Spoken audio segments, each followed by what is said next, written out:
Welcome to Nat1Fun, everybody.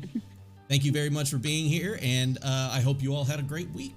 For me, it was a little bit tough, but you know what? You power through it, and we're here today, and we're gonna give an excellent stream.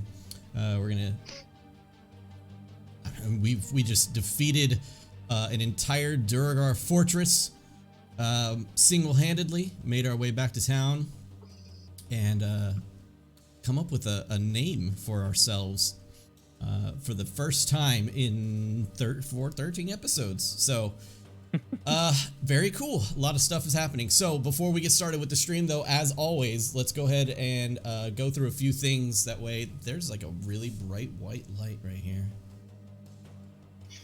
Let's just ignore that. Yeah, it's a ghost. Yeah. So, Winter's End. Yeah, guys. So, yeah, chat sees it. Chat knows. Winter's End. Winter's End is our lovely group's name now.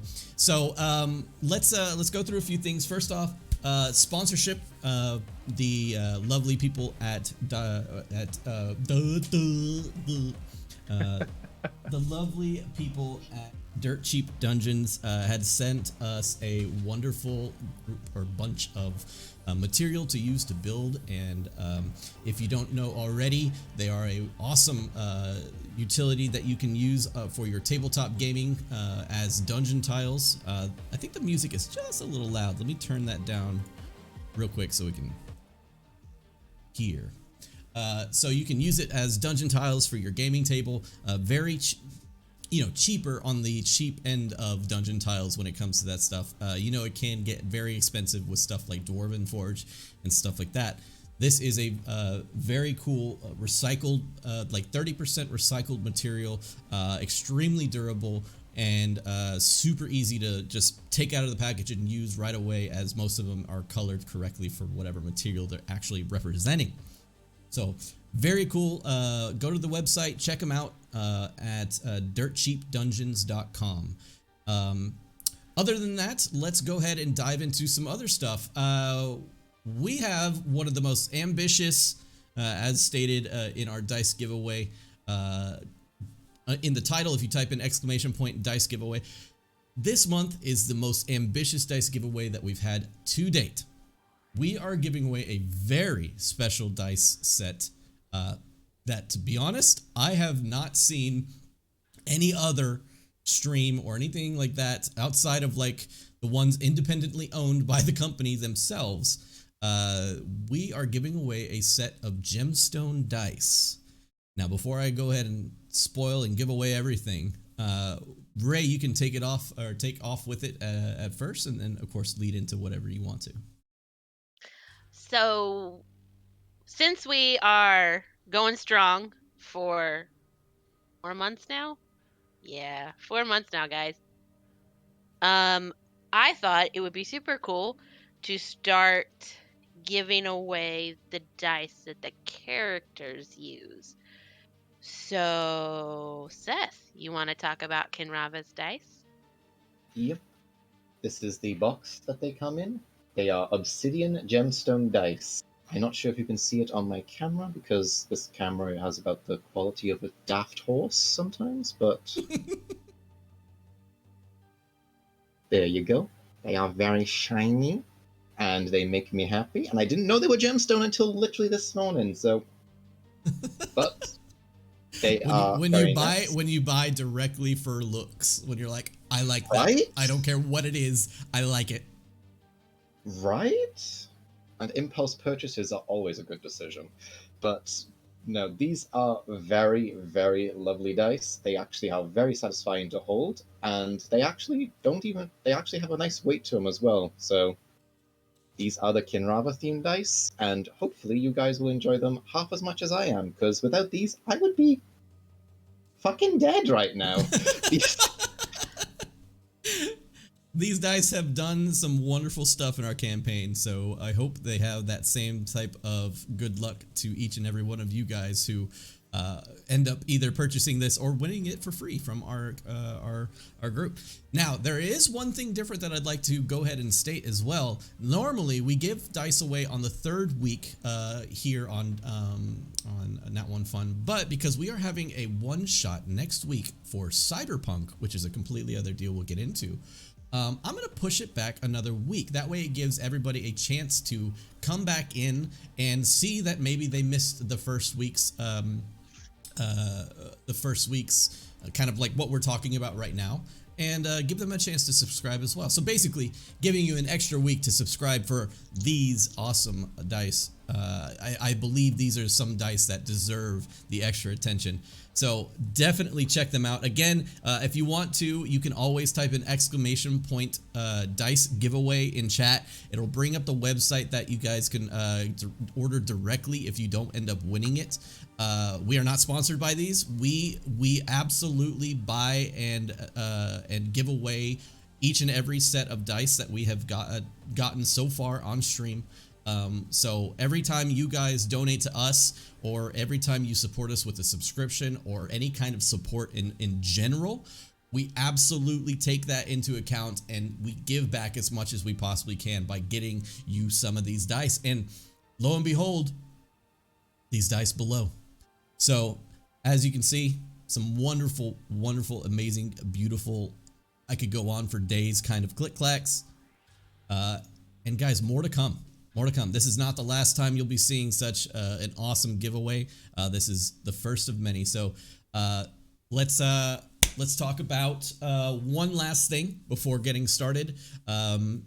Real quick, we do have merch. So type in !merch and you will be led off to. Hey, Cav, thank you for the gift to Andrew's Elder Brain. Andrew's Elder Brain is also going to be one of the players for, as I was just saying, let me find it, the Cyberpunk promo. That's what I wanted. So next week, next Saturday, guys, it will not be our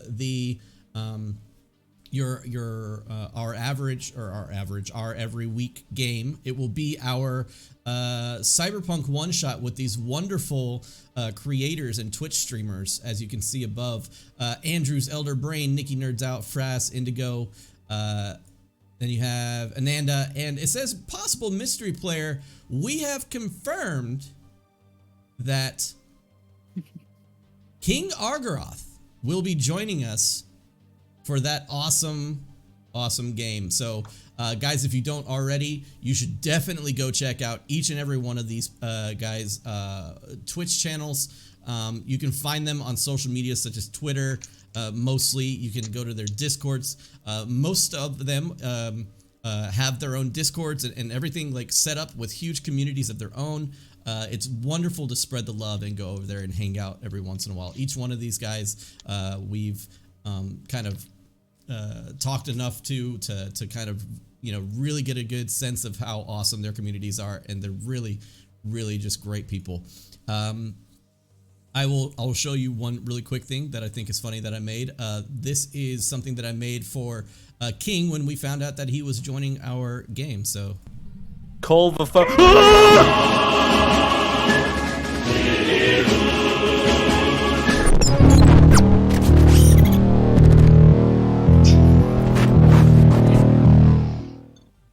Well, it didn't play the sound, but that's okay. Hopefully, maybe it played it in stream, but it didn't play it on mine. That's okay.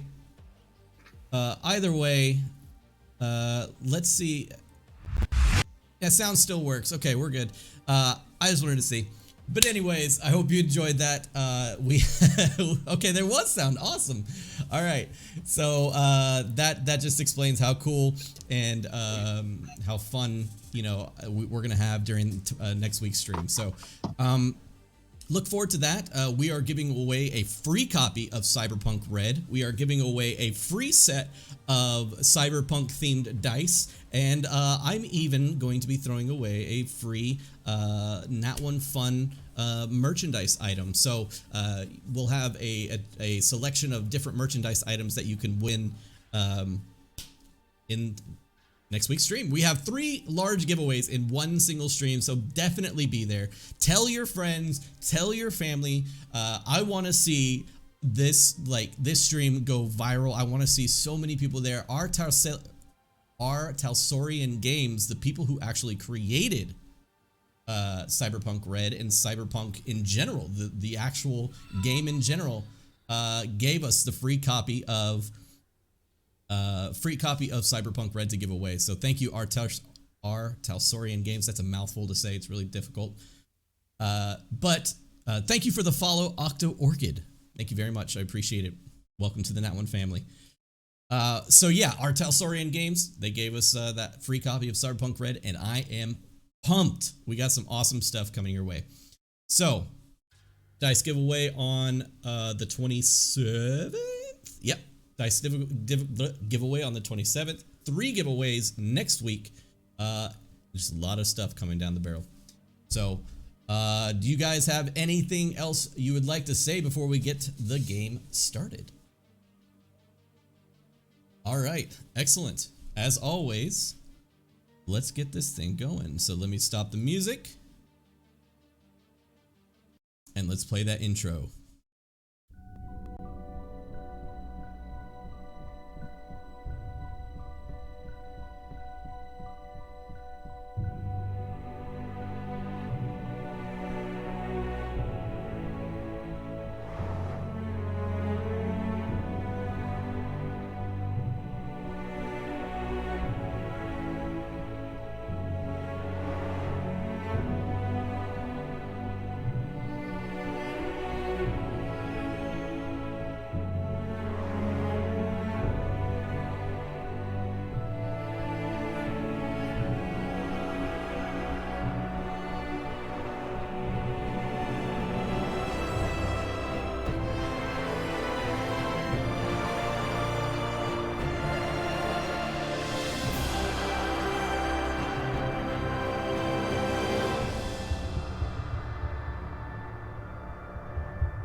So, last we left off, I feel like my camera is not focused. It is absolutely not focused. I'll deal with that here in a second.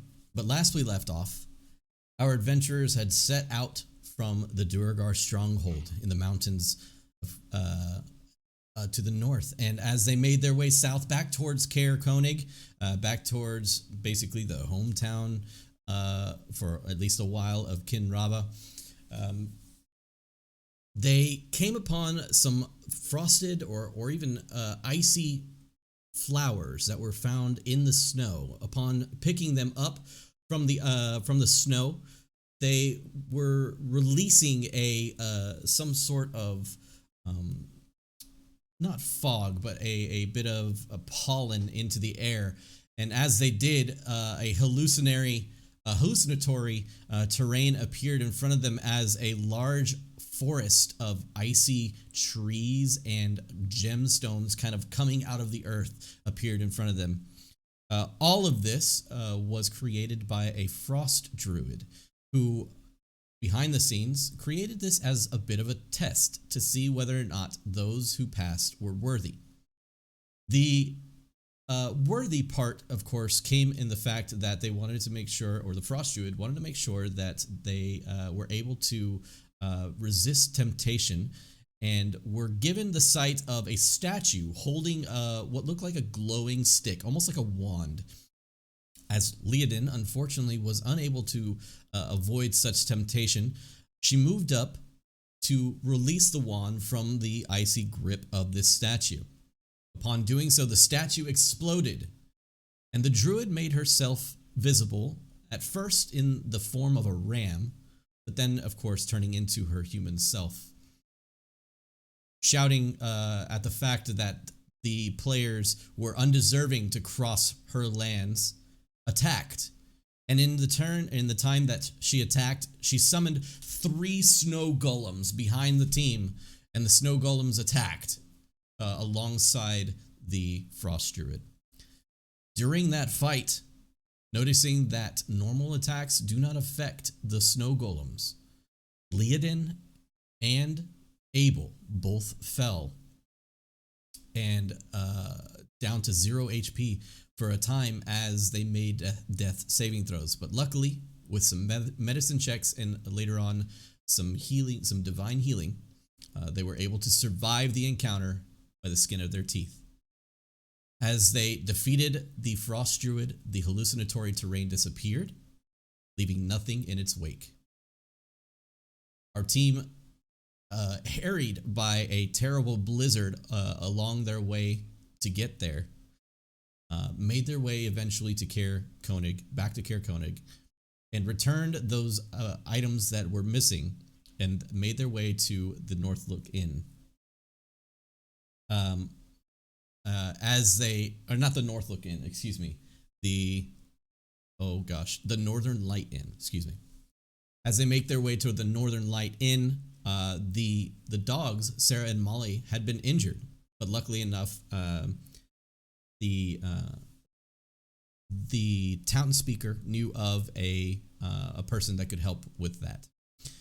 Sarah and Molly being taken away to be healed up, the team made their way inside to discuss what happened, what is their main goal of what is to be happening now that they have kind of come to realize that some of them might have different ideas of what they're trying to accomplish here in Icewind Dale.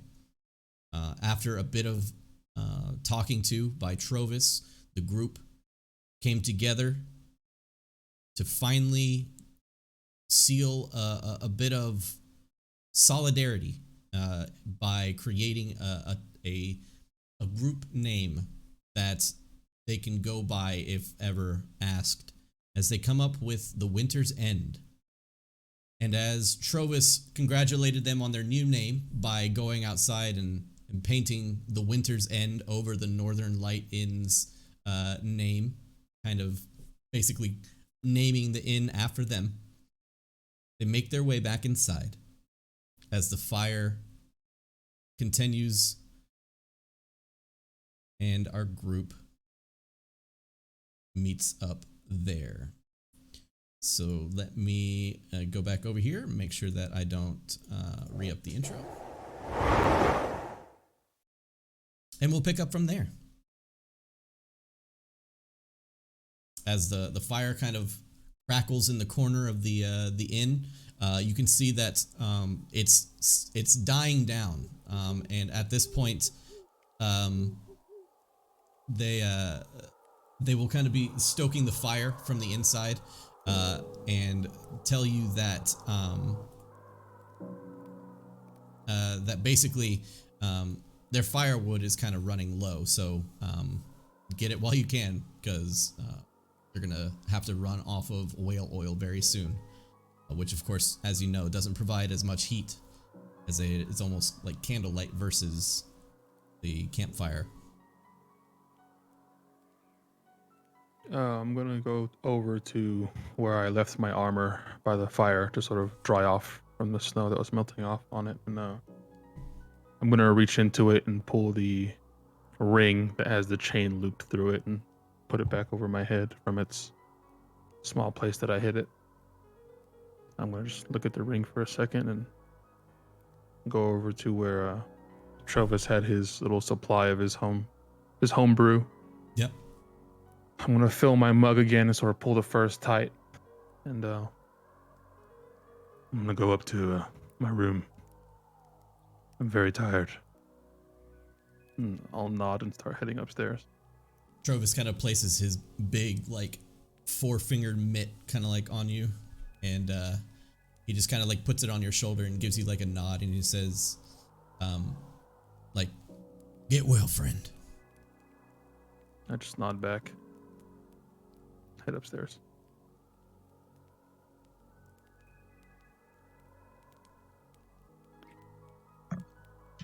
I'm gonna follow. I'm also tired. It's been a big day. Good night. Good night. Good night. And you can head on upstairs.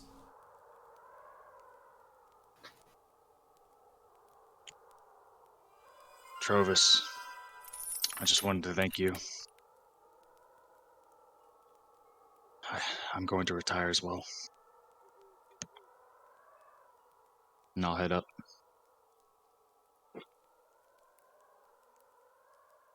Well, I need to go and see if my outfit has been finished yet by Corey. I also need to talk to my spell book. Ken, Hmm? do you think I could room with you tonight? Of course you can. I wouldn't mind at Okay. all. I will warn you the spell book's probably going to be talking a little bit. It's fine. I can sleep through a hurricane. Just, Is something if wrong? I have any weird, if I mutter during my sleep or I seem out of it, can you just try and wake me up? I don't care if you have to hit me or hurt me in some way. Just try and wake me up. As you wish, then. Thank you. Usually I'm fairly...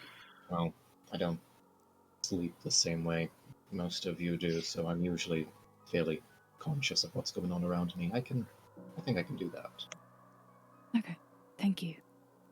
Of course. Trovis. Hmm? Can I have another cup of your special brew? Yeah, hold on. He goes over to it and he starts to pour it out and it starts to drip. And he's like, oh, come on. And he just like If hands it's your you like the glasses. little bit. He's like, no, take it. I'm already brewing more, it's just not ready. Thank you. She'll just kind of chug it. It's Well, strong. I'm not going to have any of that slop. He just like, he looks over at you and kind of like, and like a little bit of white smoke comes out. Can you show me your room? Yeah, come along. Antrovus, Hmm. try not to make too much of that stuff. I'm pretty sure it peels paint off the walls. I usually only make enough for me, so no worries. Right. Alright, come along, Iceheart. Thank you. And she'll lead them upstairs and sort of knock on the door briefly to see if Corey's finished in there. So at this point, first off, I'd like to say thank you, Toralix, for the 1,000-bit donation. You crazy person. That is insanely generous. So thank you very much. Secondly, you can, you knock on the door. But downstairs, Trovis and will kind of look over at Grimly. And it kind of just like walks over to him and kind of gives you a big like slam pat on the back. And he says, you taking care of these people, yeah?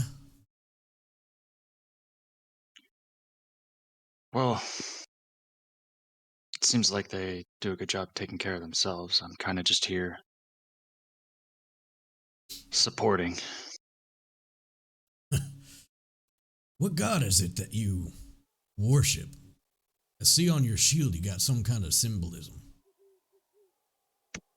Helm. Oh, okay. Yes, I was never much of a believer in anything, but a friend of mine, he said that Helm gave him strength, and I guess in a way, to honor him, I kind of took on the faith. You know, Back when we were adventuring, we had someone on our team just like you. You know, man of the cloth, if you will. Excuse the expression. But one that was devout, nonetheless. He was a good person. You know, be it maybe not the easiest to talk to, but your team needs you more than anything. I know that you may think that, you know, your support here and there is maybe not so useful, but I'll say this, you know, without him, I wouldn't be here today. So, God's rest his soul, and, you know, I hope you last longer than he did.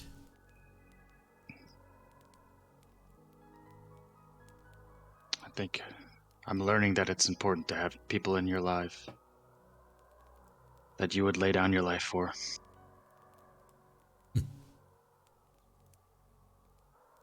True words. He just kind of Thank you, finishes. Travis. Don't mention it. Now you go take care of Ken. Have a good night. You as well. He starts packing up. Ken, you knock on the door. Boom, boom, boom, boom.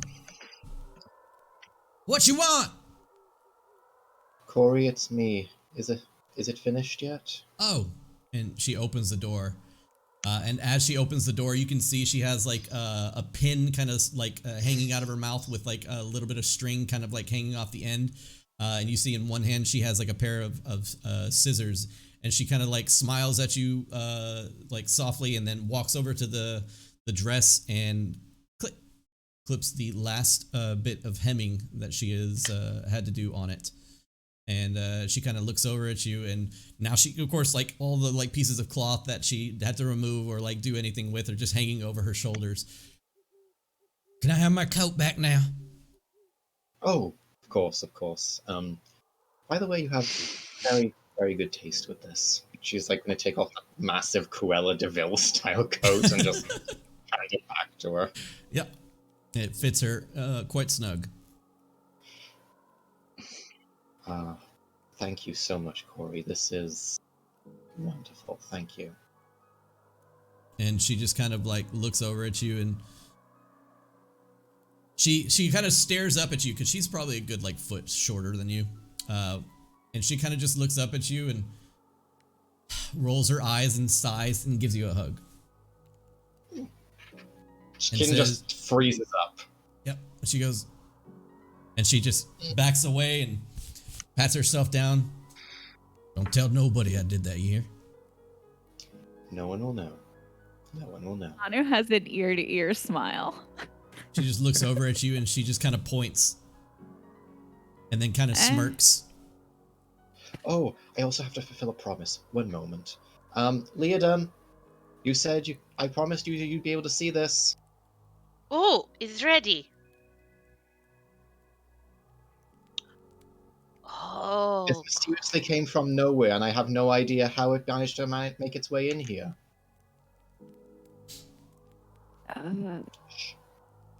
Okay. That is amazing. You look so... Turn around. Do a little twirl. Slowly, though. Caer-Dineval will put it on and just sort of move around a little bit there. It looks great. You look so good. I usually do, but this is amazing. I know. It looks warm. Iceheart, dear sweetie, one day we're going to teach you the importance of fashion, and then you will thank us. I mean, as long as fashion's practical, that's fine. Alright. I'm gonna go back. I'm very tired. Alright. Just make sure that you actually stay warm. I can still see that you're breathing a bit of that mist. I think it just is gonna stay. You know, have you thought about trying to do tricks with it? Like maybe try and make, rings in the air with it? Yeah. Yes.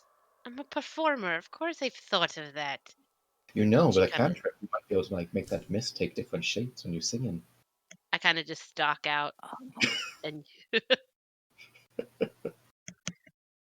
All I right. just start laughing.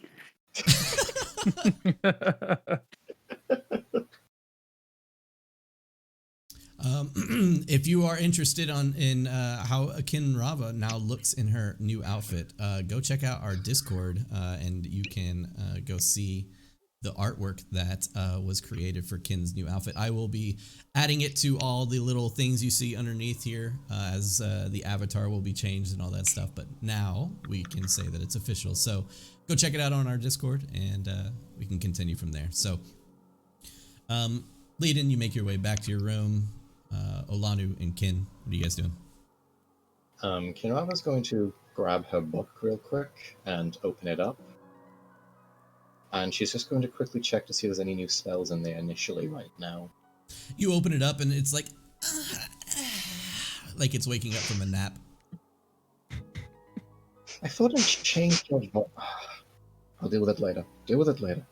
Alright. Is there any new spells in here? Well, I've been trying. And, well, I found one. Oh. And the book automatically turns like pages until it stops on a page. And you see on this page the words, well, I guess not necessarily the words, but you believe to be a spell called Hallucinatory Terrain. Oh. Fair enough. Kinrava is then going to nod and then sort of go, you know, that's not a bad spell. That can prove useful. But let's Did I try do the good? hammer. You did well. But let's try the hammer and nail approach, shall we? And she is going to quickly cast Detect Magic to see if she can figure out what sort of magic that wizard had on his text. Yep. You cast Detect Magic, and your Detect Magic goes off. Your Detect Magic also, captures the magic emanating from the map, kind of like along your hip. And also, the book does give off illusion magic. All right then. In that case, sorry, Asha. And she's going to cast Dispel Magic on it using the Drow High Magic ability. Okay. You hear "Ah!" for a moment as it fades away, and then it's just like, just kidding. And as you cast it, you note that some of the text that was garbled, some of the text that was like not meant to be understood, it almost looked like hieroglyphs or even just unintelligible arcane runes.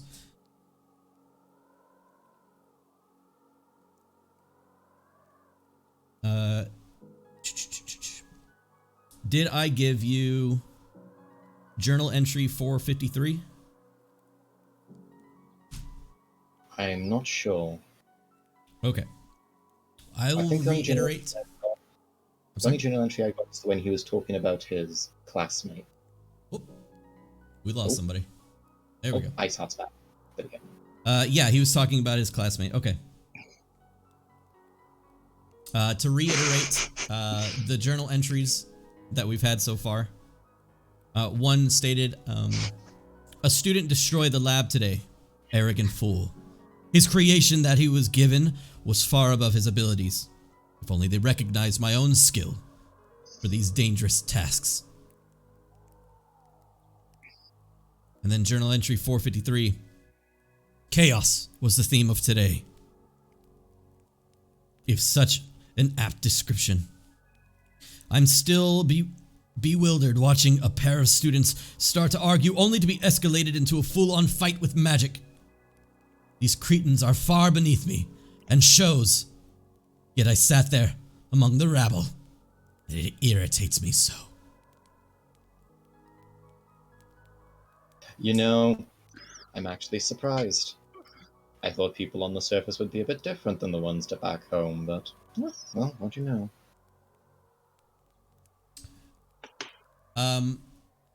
You also see that there is some writing in there now. This is a new bit, as before it was kind of muddled. You can make out the words Arcane Brotherhood.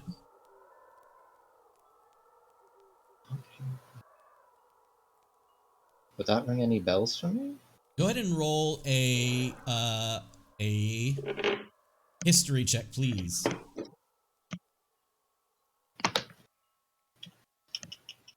25. I got a 19. Pay attention, y'all. These dice. These dice are hot rocks. Hot rocks. Hot rocks. Got hot rocks here. All right. Yeah, you know the Arcane Brotherhood. You've definitely read some stuff back in Easthaven's libraries. As you read through, you know that the Arcane Brotherhood is a cabal of powerful wizards that operate outside of the host tower of the Arcane, which is a large structure that floats above Luskan, which is a city along the Sword's Coast. The Brotherhood is mainly set up by wizards that are much like yourself, in search of wisdom, beyond wisdom, at the cost of whatever. They basically don't give a shit about what it takes to learn some of the deepest and darkest. It could be dark, it could be good, it could be any kind of knowledge. But they will do anything to get it. So that kind of has been leading the Arcane Brotherhood to hold a very neutral temperament with people, as sometimes they do good in order to get what they want, but very many times they also they employ wizards who are not so kind and not so nice, and in order to get what they want.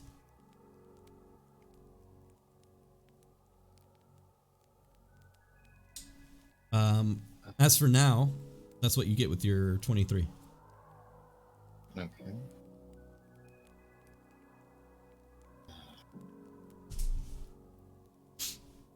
I'm a little bit annoyed that they burned him at the stake so quickly. He might have actually had some useful information.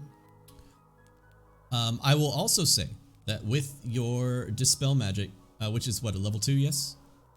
Mine's Three? actually, I cast it at the lowest level, which is 3. So, 3.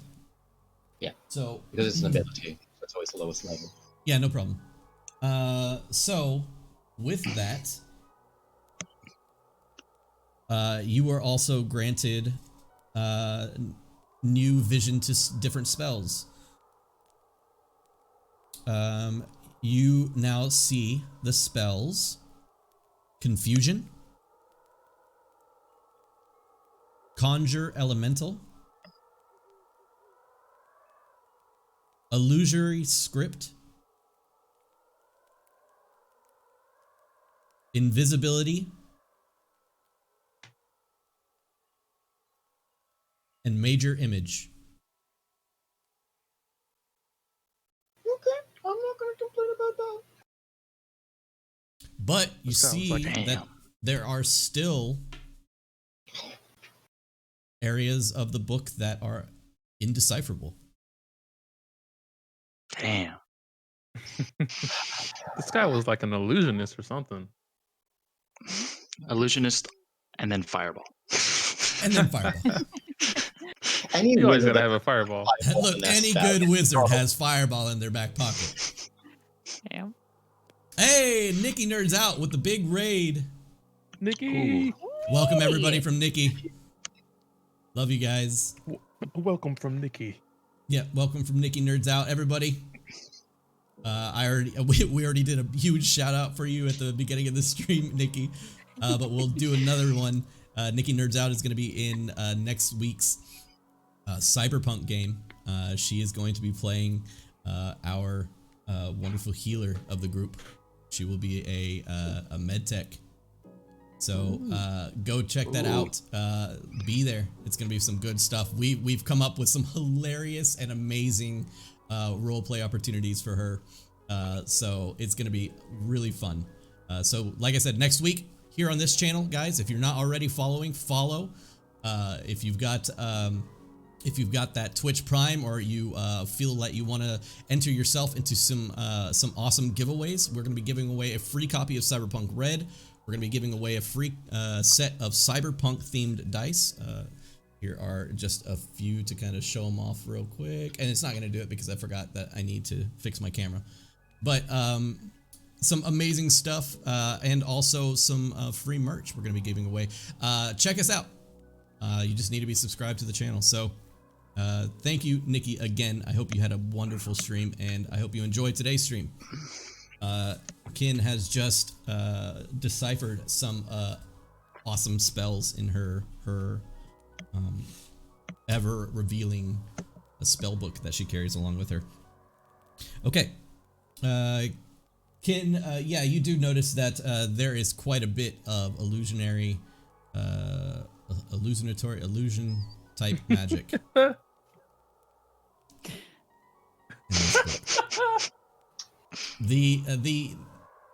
You can definitely. Oh, also, I don't know if I said it before. I will give it to you now. Kinrava, you look at the like cover of the book now that you have dispelled most of the illusionary script, and along the cover of the book, outside of the arcane sigils and everything that lines it, the word Dzaan is revealed to you. D-Z-A-A-N.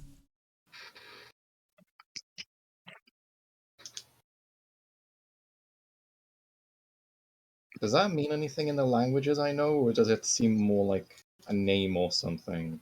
Very much more a name than anything. Okay.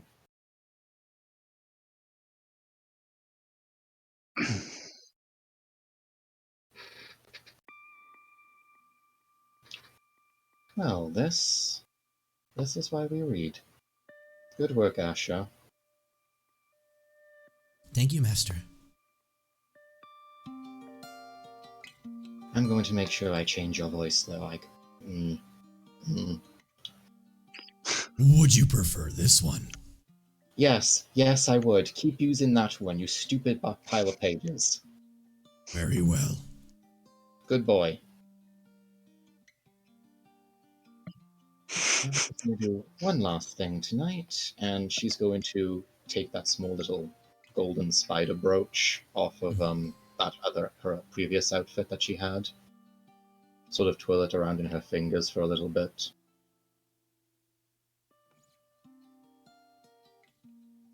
Bow to no gods. And she's going to cast Fireball on it and just have it melt a little bit onto the floor. Not Fireball, Firebolt. Bolt, I swear to God. I figure you meant bolt. I cast Fireball upon myself. I die instantly. All right, well, that's one way to go out. Olanu, I need you to roll. No. No. All right, so Gay Space Bandit, thank you for the follow. Welcome to the Nat1Fun family. You cast Firebolt, and in your hand, the purplish flames engulf the brooch as it is. And as you hold it in your hands, you begin to see, of course, the wavering fire that is just like waiting to be released as the firebolt becomes unwieldy. Suddenly begins to go out, but as it's going out, you see the golden spider in your hands begin to just kind of melt into a pool of of like liquefied gold. She's gonna make sure it falls on the floor so it doesn't burn her or anything. So. Yep. And you kind of just tilt your hand over as it drips onto the floor and.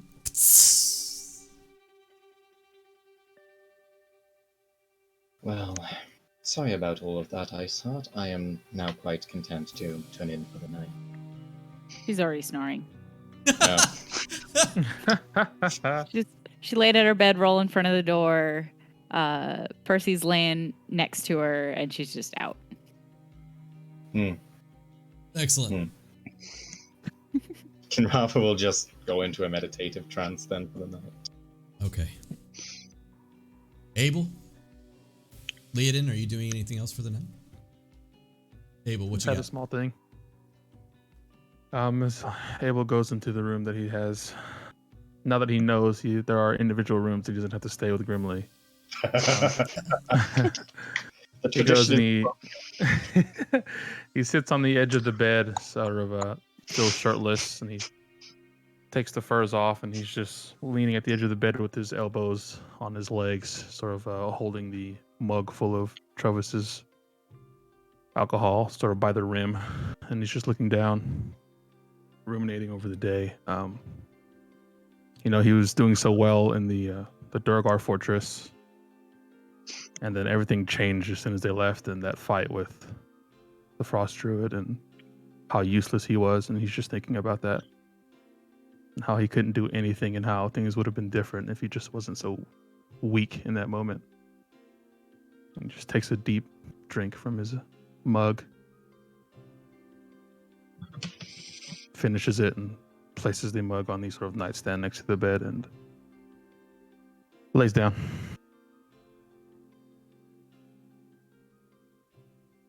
That's it. Grimly, you got anything?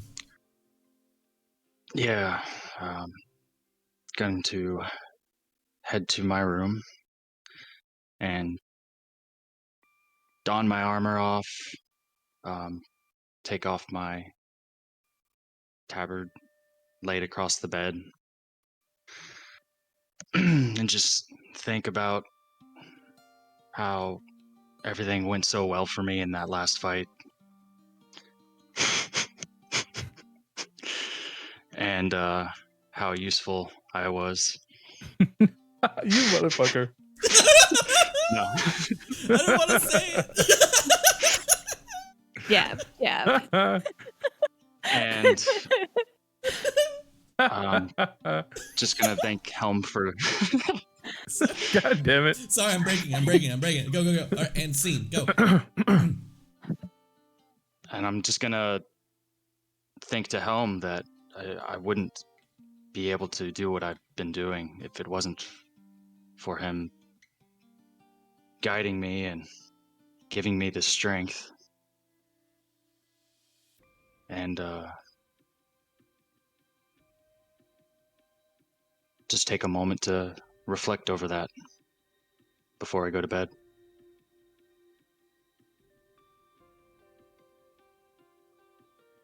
All right. And you lay down to rest for the night. Leodin, you're passed out as you are exhausted both physically and emotionally from the day prior. And you all have a decent night rest. Grimly, you awaken to a very familiar dream. This time, ending moments, like just a millisecond before striking your old companion.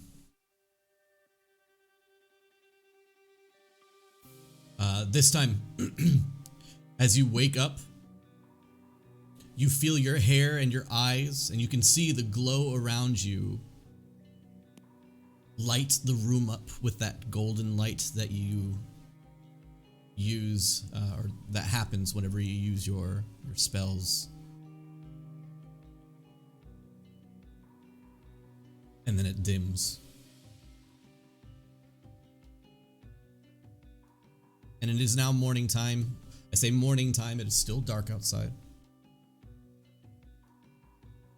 But you feel that you have been long rested. Everybody, you may restore 1 point back to your exhaustion. And Abel, because of the firelight, because of the healing, because of the food, and because of the situation, you get another point back to you as well. Hey. So you are back to 0 points of exhaustion. This Let's is go. literally the best night's sleep you can find in Icewind Dale. And you feel it. It was very Travis' restoring. special blend. Special blend. Sure, yeah. It's all we'll say that it. liquor I was drinking. Yep. You feel that, comparatively to if you're out, in the middle of a blizzard and you try to have a long rest out there, that's gaining 1 point back to your exhaustion. That's probably why you've gained another point, being that this is 1,000 times better in terms of regeneration of your body. Hell yeah, it is. Like I said, you all come to finish your long rest after some time.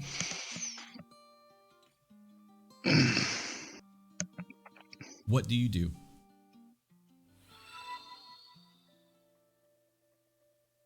First thing Abel does is he goes downstairs and grabs his armor and puts it on. Okay.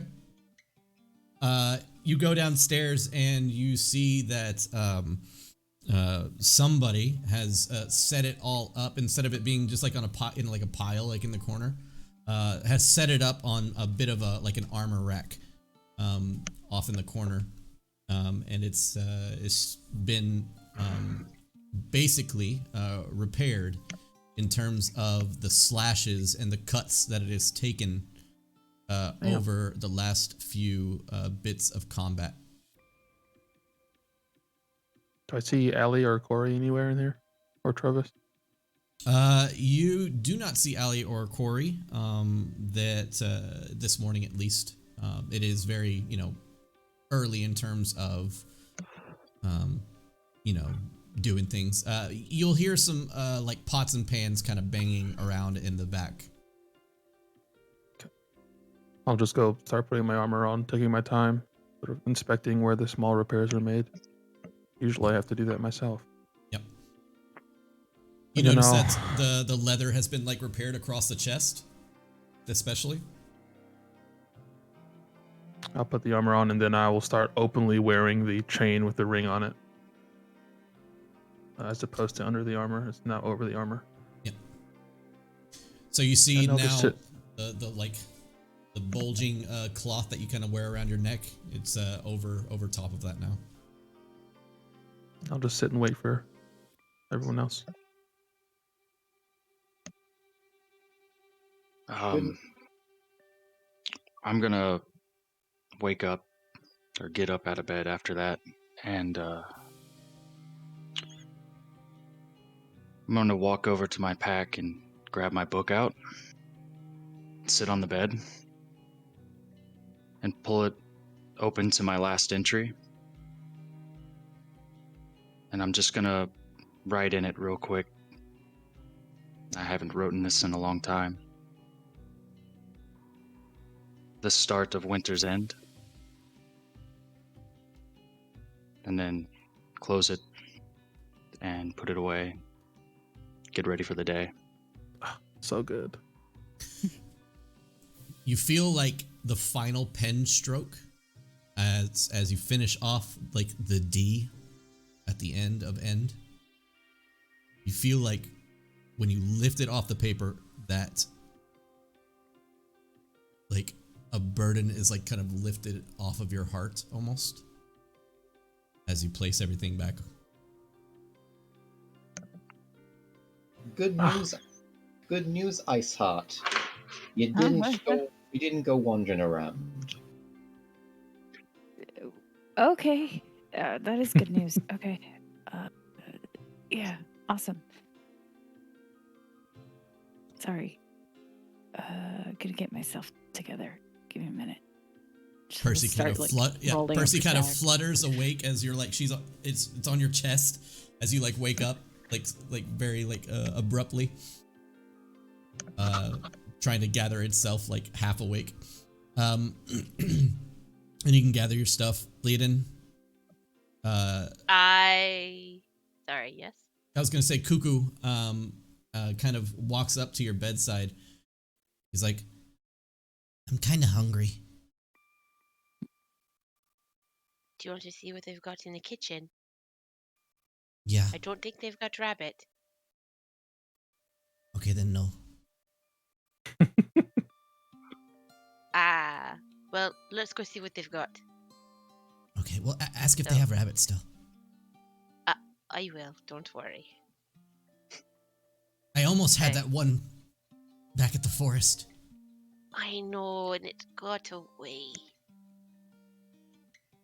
Just like I almost had that wand. And he just kind of looks at you, confused as a fox would, like by tilting its head, and just kind of turns around and starts walking towards the door and looks over in your direction. I'm coming. All right, let's go. You make your way downstairs, and everybody you can meet up. Kinrava's just going to be all happy and twirling every now and then in this new outfit she's got. She's very pleased with herself. Yeah, and as you can see, Grim, Abel, and I guess Grim and Abel, Kin is in a new outfit. Speaking of which, how big were those crystals we got? Those dark crystals? Probably no bigger than your hand at most. Like really, yeah, easy to kind of carry around and not like burdensome, like really large crystals or anything like that. A lot of them like shards, basically. Okay. Where did you get that? Oh, That this outfit. just mysteriously appeared in my room last night. All right. She's just gonna sort of like awkwardly nod her head towards Cora, say anything. Yeah, the pots and pans still kind of like are banging in the back, but soon you hear like the sound of like a foot or a boot against the door, and it crashes open, and Corey is carrying a large like wooden tray in front of her, and it is an array of different types of like thinly sliced fish, and even what looks to be like salted goat, and some just wonderful breakfast like goat's milk and things like that. It's a charcuterie of lovely breakfast meats. And Alano immediately goes for the goat. Like everything goat. Yep. Like anything but fish. She sets it down on the table and she goes, Ali was feeling quite generous. Woke me up to make this all for you. So, enjoy. Really not clever to wake you up for this. Well, thank you. She wipes her nose. I'll pull out my money pouch and take out 2 gold and hand it to her. Just for your trouble. Corey will just like look at you and just reach out for the gold and just like snatch it away. Thank you. Don't mention it. I'll grab some fish and sit down. Cuckoo, they have rabbit. And I take some of the goat and I use a little prestidigitation, not only to make it smell like rabbit, to make it taste like rabbit, and I set it down on the floor for him. Yeah, he as soon as you say it, he jumps up into the stool next to you. He doesn't even wait for you to put it on the floor. Oh, and there he's you like go. already on the table. He's like, which one? Where? No, this one's yours, right there. That's the rabbit. We saved it specially for you. Just starts gobbling it down. Don't anyone tell him. But I approve. And food. And Kinrava's going to also have some of the goat because she is sick of fish at this point. The goat is already running low, but you grab some. You see Olanu has already hoarded like a good pile of her own. It's like a can size of meat that she's just like munching down. Those like cartoon sandwiches. Yeah. Oh yeah, basically, yeah. Yeah. She just Scooby-Doo's it. Yep, all in one bite. That's exactly what I was thinking. But it it reminds me of food from home. It's a feast made for kings. It's a wonderful charcuterie of good stuff. Not too long after What about you guys queens? and queens, kings and queens. So as the meal comes to an end, a knock on the door comes up, and standing in front of you is a very short halfling female. Why did she knock? She kind of just knocked and walked right in. She didn't Oh. really do anything. But anyways, she stands right in front of you, and since I'm such a good DM, I believe her name was Sally. We'll go with that. And we're gonna say her name was Sally.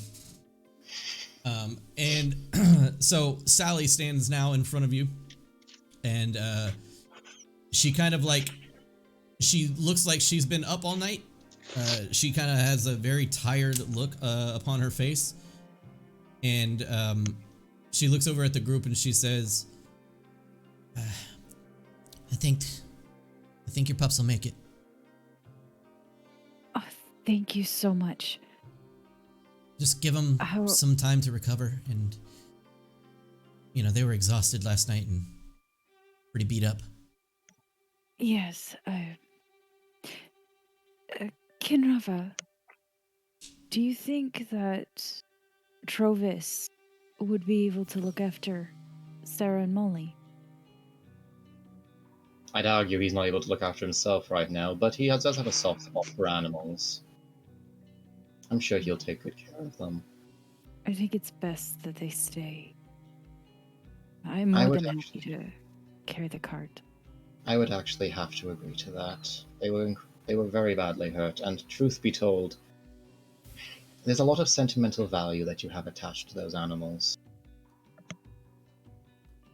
I don't think bringing them into danger much more is going to end well, exactly. Yeah, not without training and proper equipment. Although that does bring up another very good point. The dogs allowed us to get from various towns fairly swiftly. We're going to have to find a new means of transportation. Can we get some axe beaks? I was actually thinking about that. Axe beaks tend to be far more physically powerful and an awful lot more sturdy than the dogs. Okay. And I've already got great names for them. Well, this town's only got the pups. You can probably find them up by the Frozen Far expedition. But I heard they got axe beaks, I don't know, probably closest town is Easthaven. Which also brings up another point. Easthaven should have our payment by today, but at the same time I do remember that Grimly wanted to go further north to seek out that individual who claimed he could end the ride, if I'm not mistaken, Grimly. Well, from here, it's probably closer to west. But I think that Easthaven would be our best move at this point, just so that we can get some supplies together. If nothing else, we can head to Easthaven, and then we can actually move back up towards that region using the traveled pathways. It would also mean we get to avoid trying to cross Kelvin Cairn. Don't we also have some business to take care of with the ferryman in Easthaven? True, and that's something else I've been thinking on. That man mentioned that there's Druagar in the Easthaven ferry. That note but confirms it. There's also something I want to confirm in Easthaven as well. That Druagar, when he was speaking to me in the native tongue of the Underdark, he said destruction comes to 10 towns on dragon's wing. Dragons.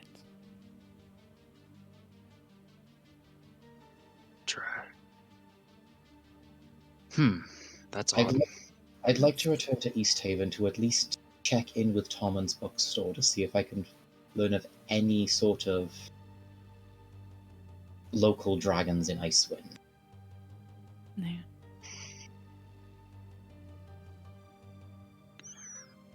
Well, looks like it's our best move at this point. Yeah. Maybe we should head out here soon. Agreed. We're also going to have to pass through Caer-Dineval again. Ooh. Yeah. I'm curious about what's going on there, but I'll admit I actually wanted to speak with those devil worshippers. why? The ghost said dark ones have been moving around unseen. We also saw Underdark dwarves turning invisible during our battle with them. Yeah. And we also have confirmation that they are in Easthaven. Yeah. If there is devil worshippers in Icewind Dale, they could be competition with the Druagar. You want to start some drama? I want to see if we can kill two birds with one stone by setting a cult against possibly another. What's to say they won't team up if their aims align to a certain point? They're devils, they aren't going to team up with anyone like that for very long. Okay. But, actually, probably best if we skip that and go straight to Easthaven first, because we need payment. Yeah. If I we're was going going- to get the axe beaks. I was also going to summon Omen to scout out Caer-Dineval, but you know, the bird seems to die. Often. Yeah. You seem to have a sentimental attachment to that animal. Maybe Can you get should like leave him owl behind. armor or something? Well, I Is mean, that a thing? I can't get armor for him, unfortunately. But it is Wizard's familiar, and if I can't really leave him behind anywhere. Suppose I could keep him in a pocket plane, I suppose, but... I'm gonna go It's get not my a real stuff. animal. I'll go get the cart ready. What about an animal, I said? It's not a real animal. Oh, no, Omen's actually a fiend. Oh. Okay. You didn't think the red eyes just came from nowhere, did you? I figured it was some sort of magic effect, but okay, it's fiend. Got it. Just kind of subconsciously reaches back and scratches Percy's head. Yep. Percy's still kind of nibbling on some fish that you had given him earlier. The door opens and Allie walks in from outside, and she's bundled up from head to toe as the wind seems to be howling, and the snow seems to be pretty rough. And as she comes in, she removes her face mask, and she seems to be carrying a small bundle of wood. And she looks over and says, "Last one." And she puts it over to the fire. She goes, "So, how long y'all staying?" We're actually getting ready to leave. "Oh yeah? Trovis said you'd probably head out pretty soon." He sent out his carrier owl earlier. Said something about just sending it over to Easthaven. and having it go around, letting people know about Winter's End and your accomplishments. Says something about it might be able to help you out in terms of, getting people to work with you a little bit better. Nice. Well, that's certainly be useful for me. Now that I think about it, do we have anything to prove that we killed the murderer? His body kind of shattered. Yeah. Well, I mean, with Trovis's note, I assume that your word holds quite a hefty value. Okay. I'm sure they'll figure it out when the murders stop. Yeah. Just be nice for them to not view us suspiciously. I mean, I still have this one, and she holds up the Druagar's head. I don't Why know is if that at it'll the help. Why is that inside? Looks like a skull because you skinned it. Oh, that's the wrong one. Here you go, this one. Oh, that's. How did I not smell that? Can Okay. get that off of the table or away from the food at least. Alright, alright. Ah, squeamish, I fear. And ruined everybody's appetite. Look, Yep. go meet with Trovis. He's at he's walking around the town, but I assume he said he's gonna meet you around the exit to the town. Okay. Iceheart, do you also want to say goodbye to the dogs as well, if we leave them here? Yeah. All right. Well, we Well- appreciate your hospitality while we were here. She kind of like places her hands in front of her and I'm not really good with goodbyes. Corey! And she calls Corey from the back, and Corey comes like bounding in, and she looks to be like licking her fingers from the food that she was eating in the back. She's like, "What? I think they're taking off." All right, well, y'all stay safe. And she kind of like just nods at you and just goes back in, and she's like, "Well, look, thank y'all for coming by and helping us in our time of need. I don't really know what to say, but Ken, I'm so glad to have been able to see you again. I hope you can stop by and we can see you soon enough." And she kind of looks over the rest of the group, and you guys were all very kind, so thank you all for your help, and be safe out there. And Abel, if you ever find yourself looking for a woman,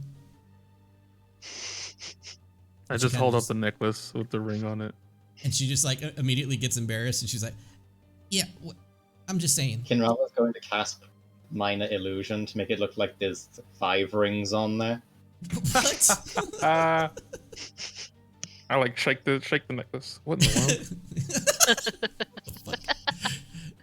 And she's like, I get it. I'm just joshing. Anyways, y'all stay safe and be good out there. And she kind of walks over to you all, and Ken, she knows you don't like hugs, but she'll stand in front of you and hold out her hand for a handshake. She gives her a handshake and then pats her on the head. She kind of ducks down like and she goes to the rest of the group, and she's like, "Come in, y'all," and she gives y'all a big hug. Gets over to Olanu though, and she just kind of looks up at you, and she says, "Are you a hugger? It's fine. Come in." And she kind of gives you a hug around your waist. She very carefully tries not to squeeze. She does. She looks very fragile. She's very underweight, if you will. And Total barbarian. yeah, and she's like, "Oh, you are cold to the touch." And she kind of just backs away, and she says, "Y'all be safe and give them hell." And she just leaves.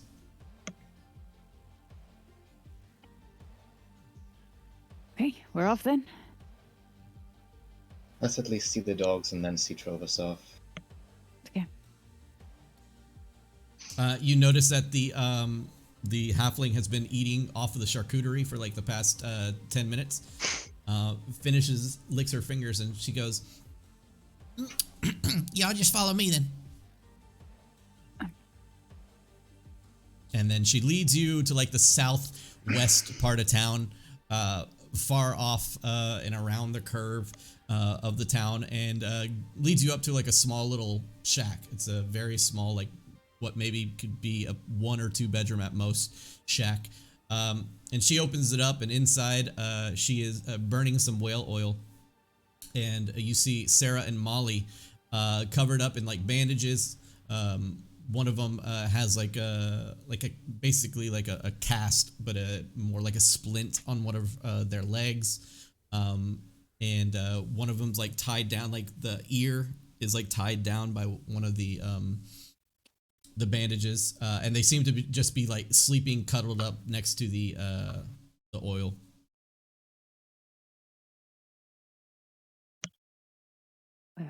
Alana's gonna go over, just give them very gentle pats wherever there isn't bandages.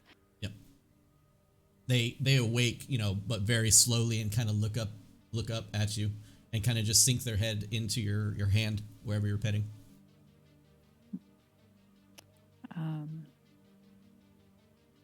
If you guys don't mind, I'd like a couple minutes just to be able to talk to them.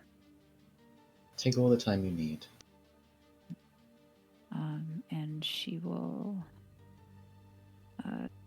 kind of go into a little bit of a meditative state to do speak with animals. And again, when the spell effect takes place, her eyes kind of go kind of white and blue mist, like she does when she rages. And she'll just... I know this is going to be difficult for you, but I need you guys to stay with Trovis for a while so that you can be safe.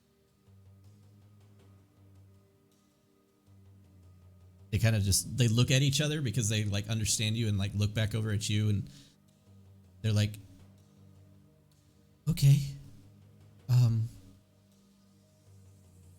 will we see you again? Yes, we'll make a point of coming through. But I need you to be safe. Look after the people here, but take care of each other. They don't even say anything. They lick your hand. And they just kind of put their heads down. They look like exhausted and just kind of beat up. And they look at you one last time, like before like putting their heads down, and bye-bye. Bye. Did any of you want to tell them something? I could translate. I'm just gonna kneel down next to you and say a quick prayer for them, and then touch each on their head and give them both 1 point of lay on hands.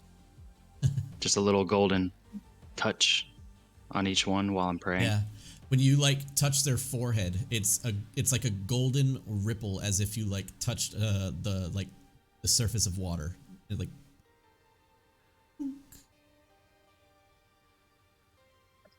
And then I'll back off. I come over and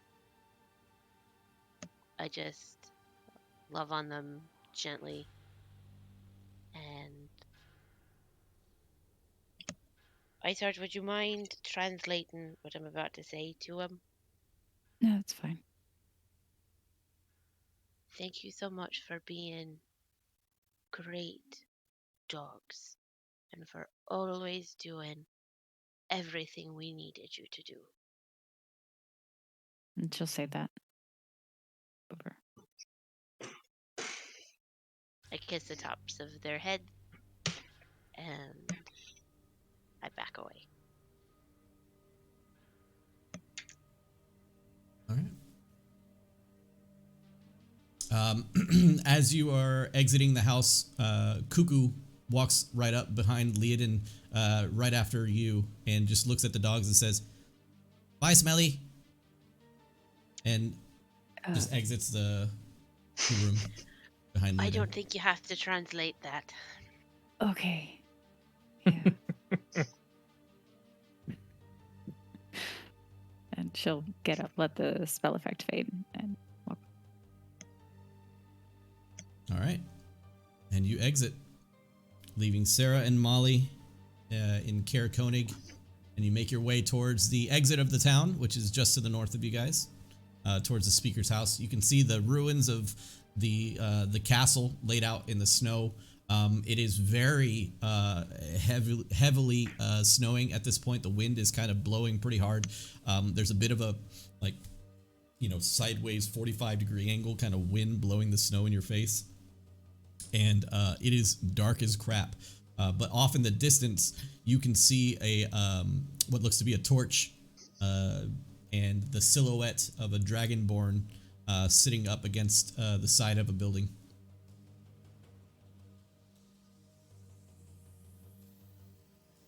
And as you approach, he waves his torch kind of back and forth. And can you let him know that he's taking care of the dogs? Trovus, we're leaving the dogs with you. What? Congratulations, you are now the proud owner of 2 new pooches. Take good care of them. Not owner. Minder. Just caretaker. You're our kennel. Have fun. And he kind of just looks confused for like a moment, and like his his brow furrows, and he's just like, all Stay right, sober for them sure. and keep them in your house. Yeah, well, there's plenty of room in there, so. He's a good man. They're good work dogs. If you need any help with that, they'll be good. But they need a little time to rest. Yeah, I saw them. They were quite beat up. All right, I guess I got some new dogs. What y'all call them? For a bit. It's Molly and Sarah. Molly has the spot. All right then, Molly and Sarah it is. Hey, listen. Just wanted to give y'all a formal goodbye. Sent a messenger owl earlier this morning before y'all woke up. Should be getting around, letting them know the good deeds you did here in the town. This is how we kind of communicate as towns here, just back and forth.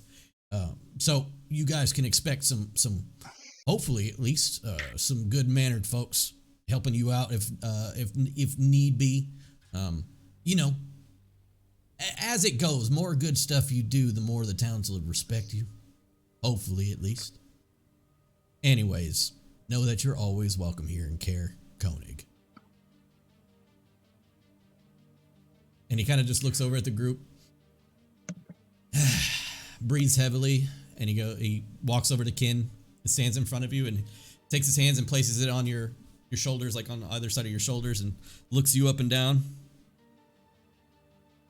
Prettier every day.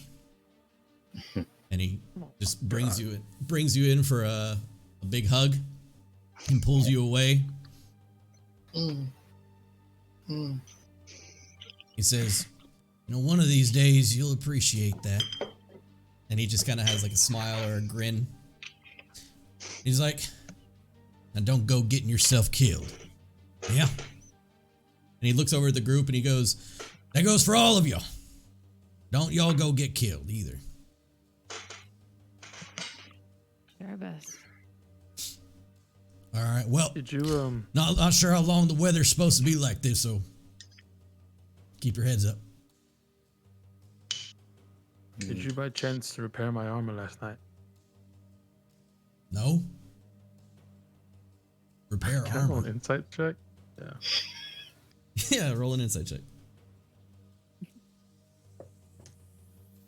You know it was totally Ali.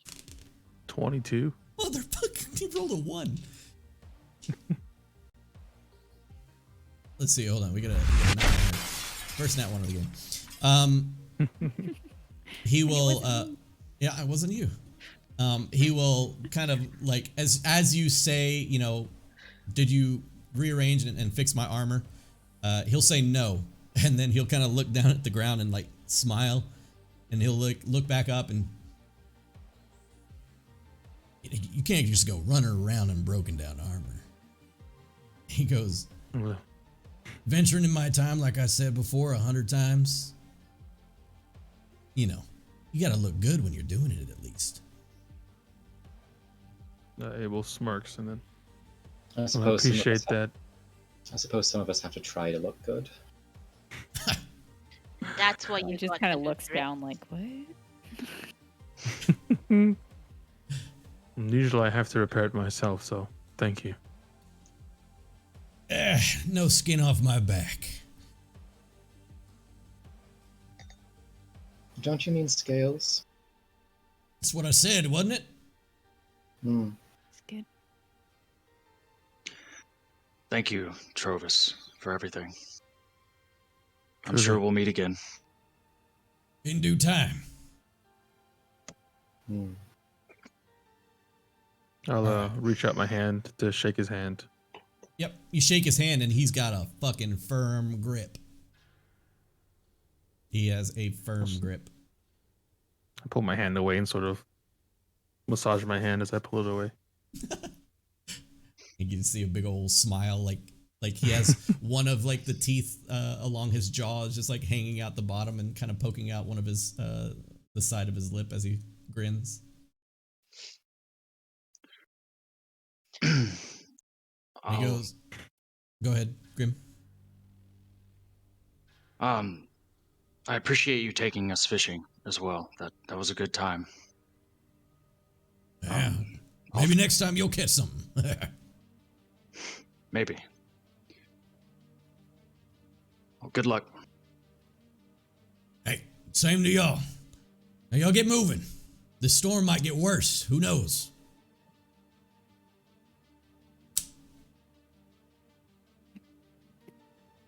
Lana grabs the reins for the cart and starts moving. He kind of like steps out of the way as he notices you're pulling the cart. And he's like, "The fuck?" And That's awesome. yeah, and you guys can head off into the snow Oh God. as you leave Caer-Konig.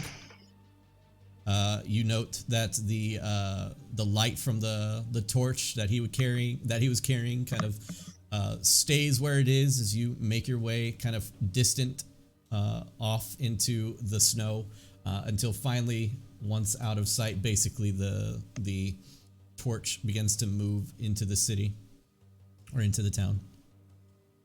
And you begin to make your way south yet again towards a close but distant, I guess, if you will,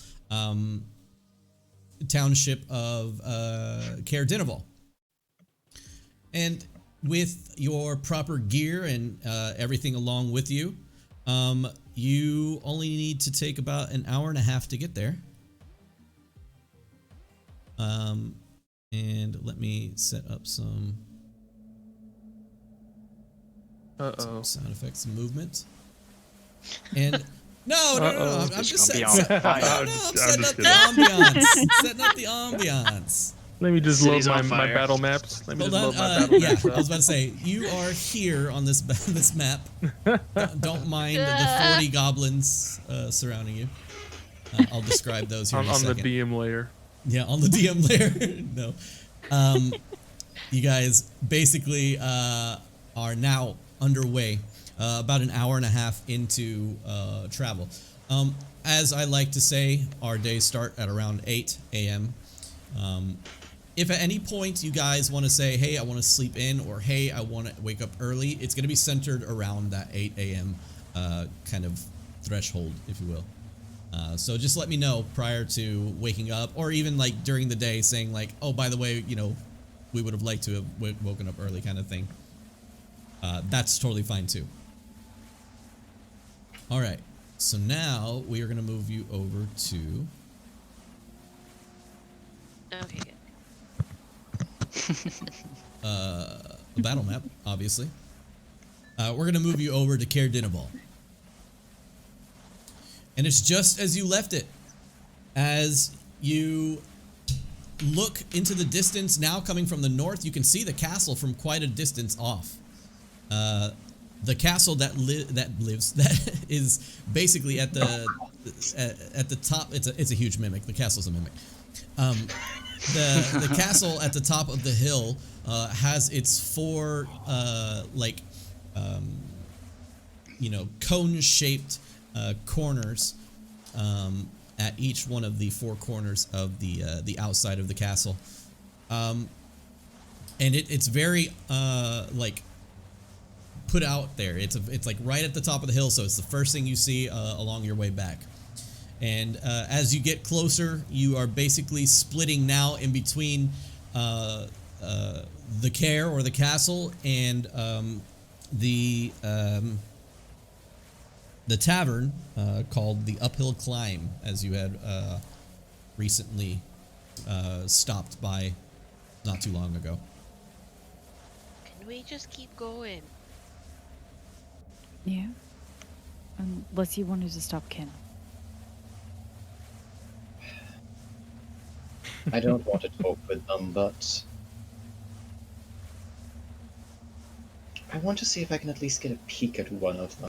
I want to see if they have any sort of sigils or such where I can figure out which...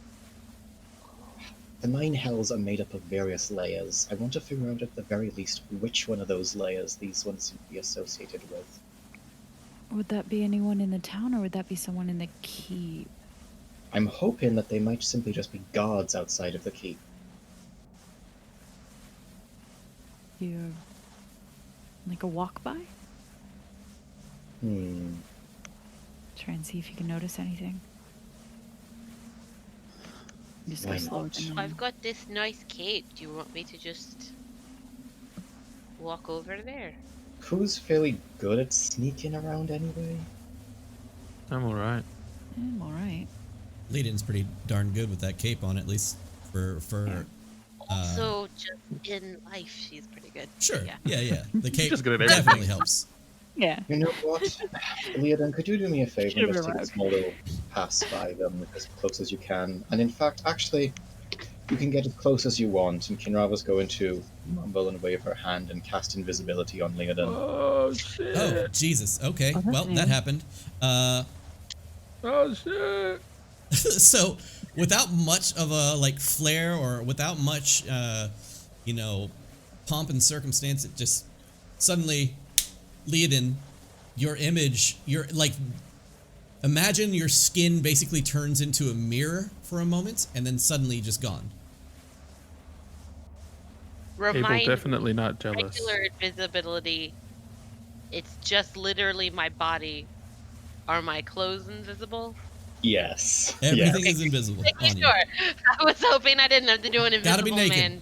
Gotta do it. She just wanted to get naked. That's all. You She- can still get naked. She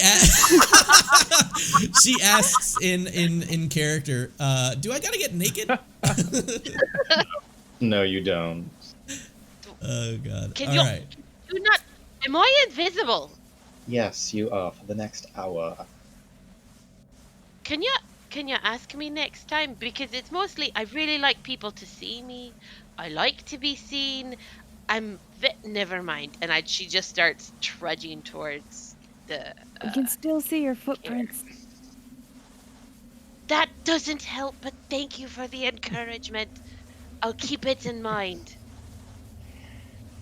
Leodin, you begin to approach from the outside of the castle, and as you can see here in the image posted on the map, the castle has a front entrance, if you will, and the front entrance is covered by a large double door that looks to be with like two huge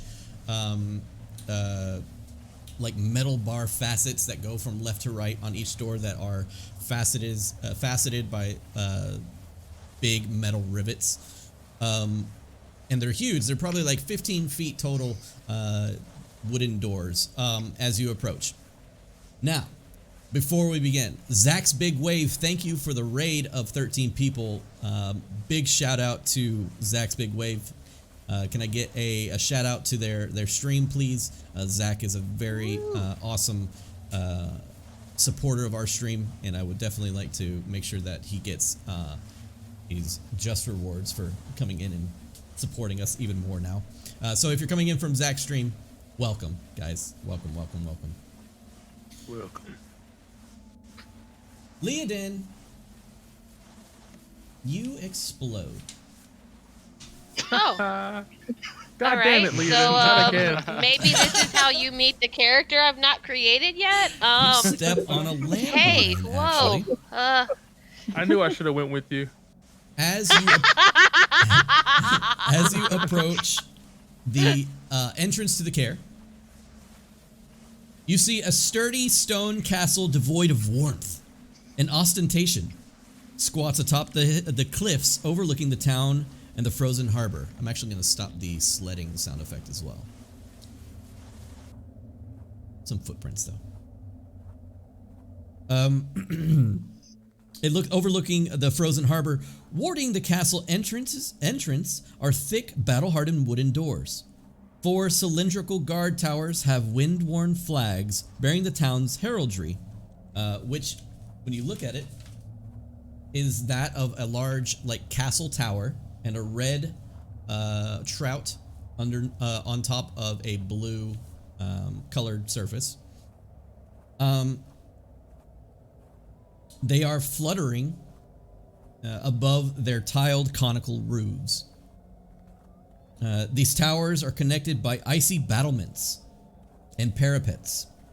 And atop the castle walls and within the guard towers, torches flicker.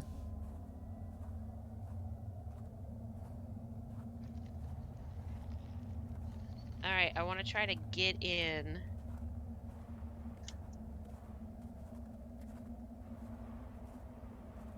Without being seen.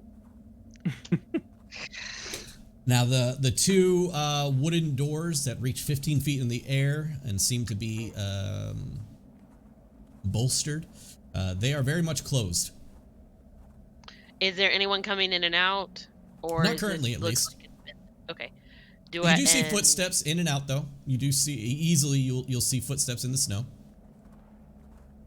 I do apologize. Did I see a window that I could possibly get into? Oh no. The windows are far up above you, about 20 feet above you. You do note that you may be able, because of the age of the castle, the stonework is not necessarily flat anymore. There is a bit of, like, you know, moving, or not moving. What am I trying to say? There's a bit of texture to the stone, so you feel that with proper climbing equipment and all kinds of stuff like that to help you or assist you, maybe magic even, you might be able to scale these walls.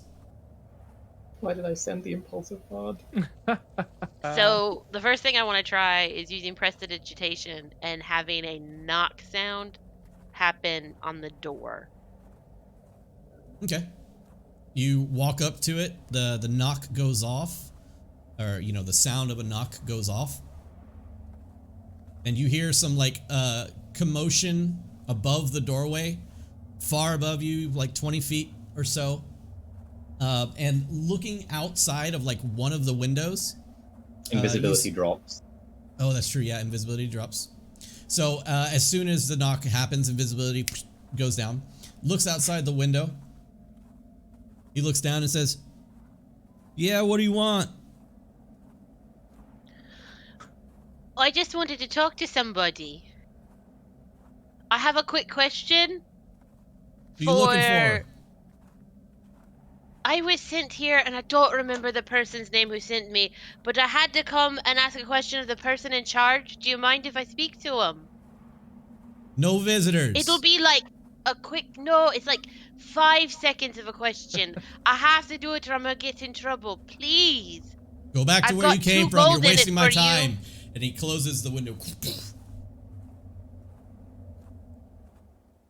I want to try and scale the wall.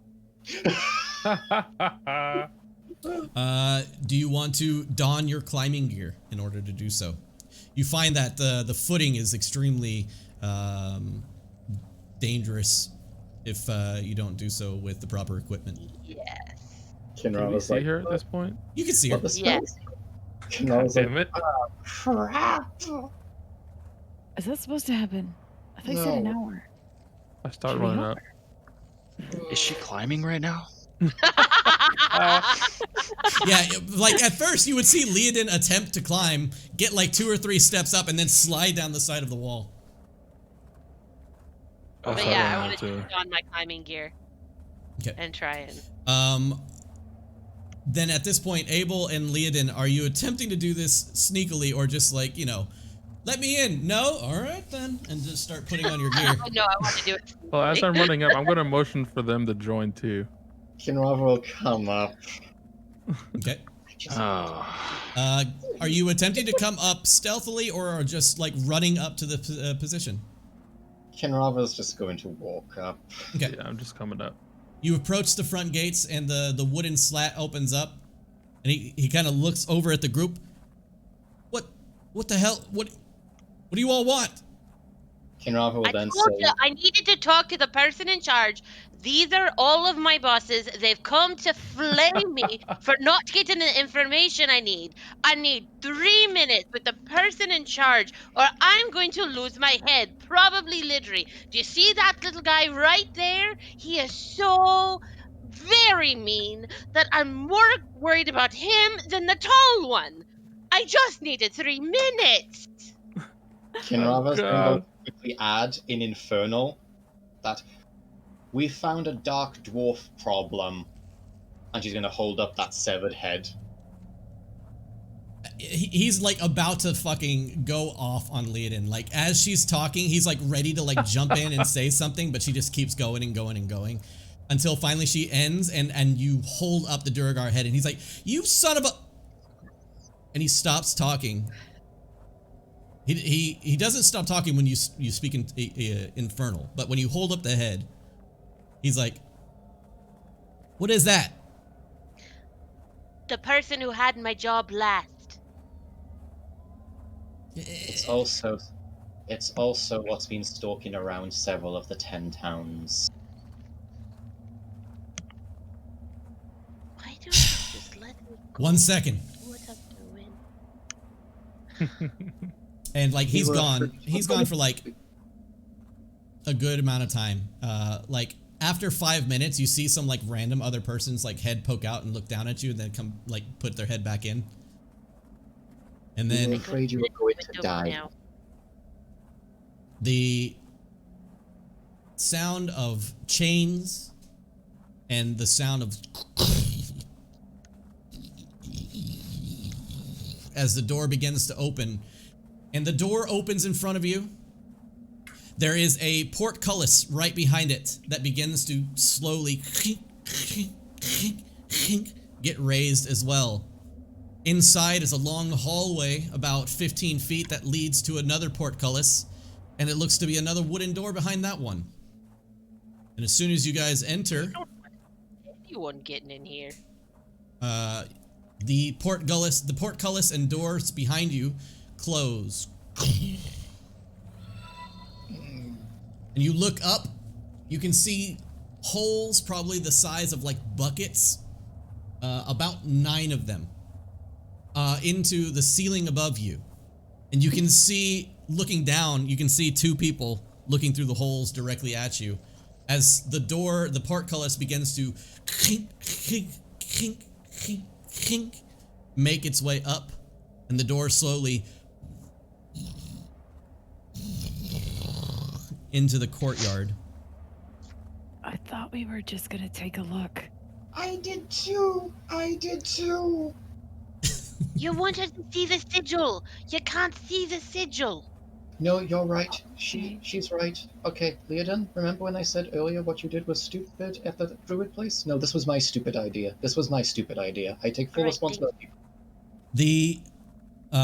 The sound of footprints, kind of like in front of you, begins to make itself present as a group of 5 different, what look to be guards, come up to you. And it opens up into a large courtyard. So what you see, though, is that footprints in the snow lead to various doors along this courtyard's perimeter, including a tall double door in the keep directly in front of you. It has an unwelcoming row of arrow slits and barred windows on its upper floor. To the east of the double door is a small single-story building with a slanted snow-covered roof. West of the double door are 2 unused merchant stalls with torn canopies that look to be in disarray. Tucked under some icy stairs to the northwest corner is a slender wooden hut with a crescent shape carved into its flimsy door. You also see a what looks to be like makeshift wooden ladders, not ladders, excuse me, wooden stairs that lead to the upper portion of the I guess not the palisade, but the upper portion of the castle, if you will, along the castle walls. And they are at the top barred by a wooden door.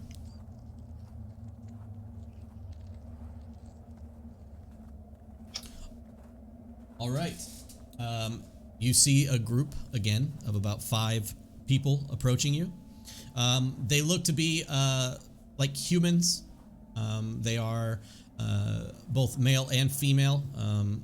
And they approach you as one of them gets closer to you.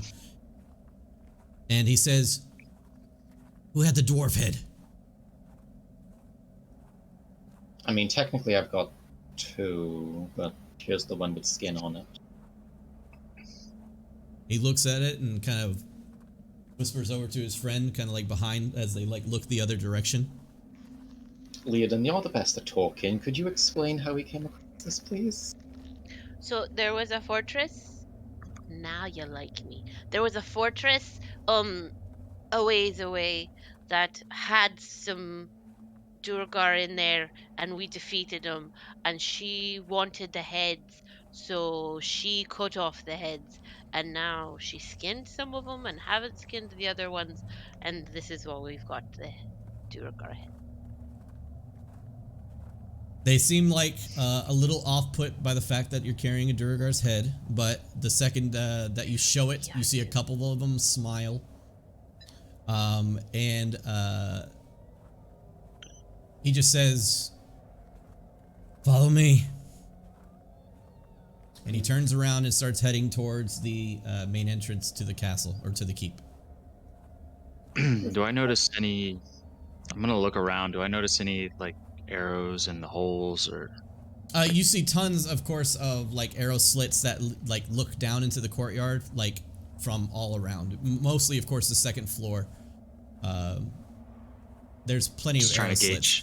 Are you looking for arrow, like arrows actually sticking out of those holes? Go ahead and roll a perception check.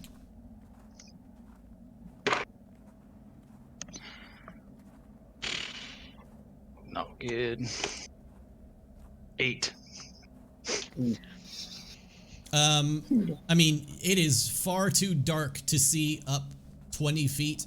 And also it just seems to be very, not very well lit. Everything is lit by a torch. But they're very sparse. So even when you see a torch lighting an area, it does not light up all the way up to the top of the 20-foot area, you know, the precipice up there. I'm starting to think this was a very bad... All right. They weren't friends. I'm taking you all to a map now. Oh, shit. Yeah, Oh, you no. are. Don't worry, it's only level 1. It's just a map. That doesn't mean that there's all kinds of crazy shit going on. Maps can mean anything. All right. So you guys have entered into this area, and I assume you can see the dark map-shaped area that I have there on the left. Okay. So now I will reveal to you kind of what you guys have seen so far, if it will allow me to. Yeah, there we go.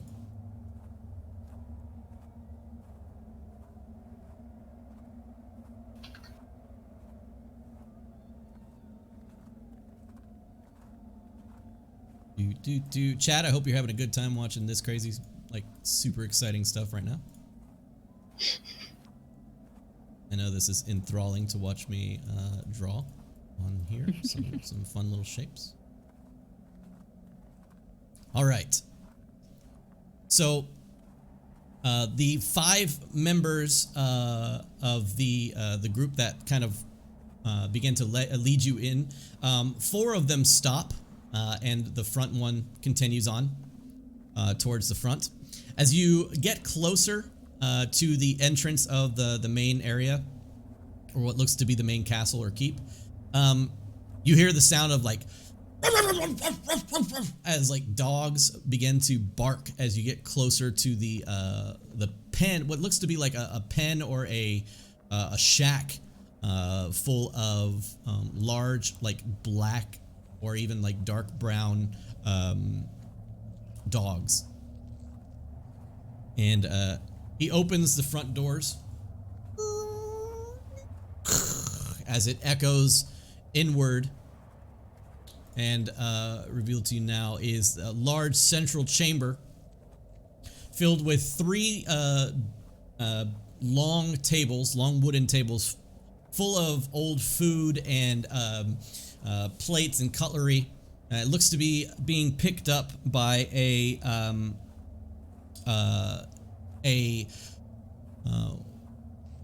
red tiefling, a young red tiefling, probably no more than 14 or 15 years old, and is currently picking up a lot of the plate and food, and it looks over towards you, and like immediately as soon as he sees the group, he like puts his head down and begins to clean up, and maybe looks to clean up even faster. The other person kind of turns around to you and looks to you and says, "Come on, follow me."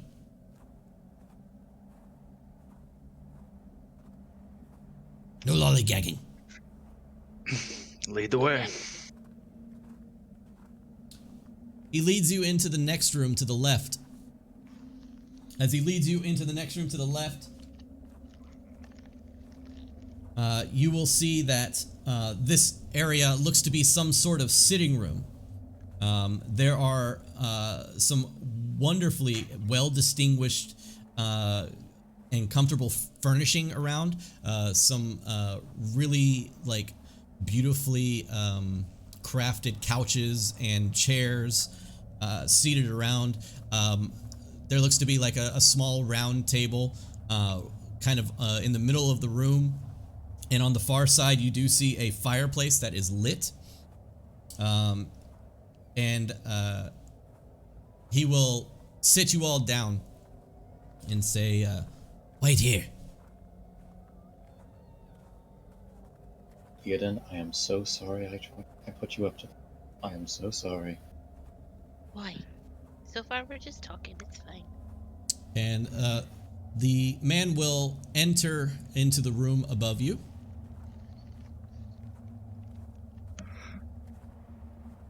And this man looks to be like, as he's leading you in, you notice that he's got like a slight hunch to him. Like he looks to be like always like rubbing his hands together. And makes his way into the next room. And for a moment, you don't hear anything. And the door reopens. And he stands back out. And he kind of looks over at the group and he goes, "Kadroth will see you now." Andrew.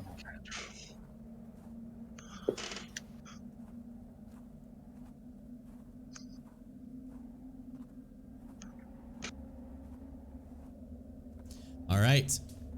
And just as you enter the room, we're going to go on our first break. All right. So let's go through and do some thank yous real quick to a few people.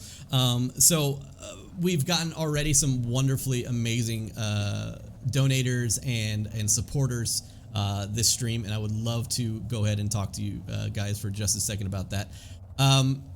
We have Gronk with the host, Doug for a 4-month in a row resub at tier 1. Thank you so much. Doug, Coach Burbot, and Uncaged Bride for the host. Cav58 with a gift sub to Andrew's Elder Brain.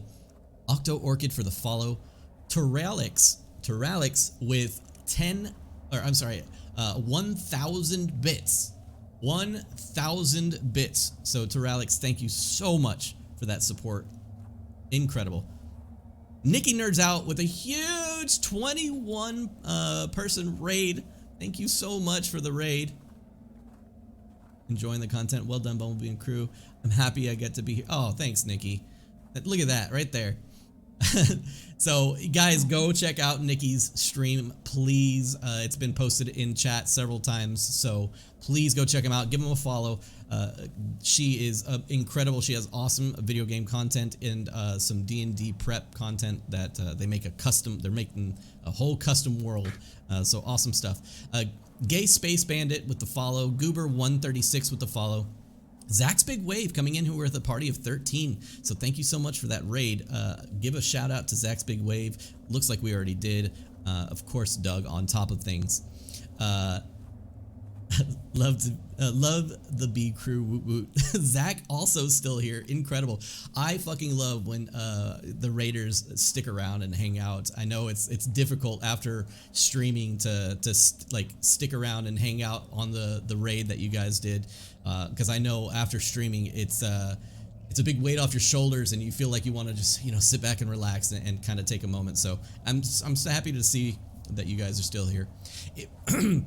If Sam Floats Sam with the follow, and Jixer first with the follow. So thank you all so much for the support. Don't forget that at the end of the month we will be giving away an amazing set of dice. Go ahead and type in !dice giveaway and it will show you the amazing gemstone set of dice that we will be giving away to a lucky subscriber to the channel. So we will be back in no more than like 5 or 10 minutes at most. Just gonna go to the restroom, grab a drink, and we'll see you here in a second. Feel free to talk with chat if you guys are still here. And chat, feel free to talk with the group. I'll be right back.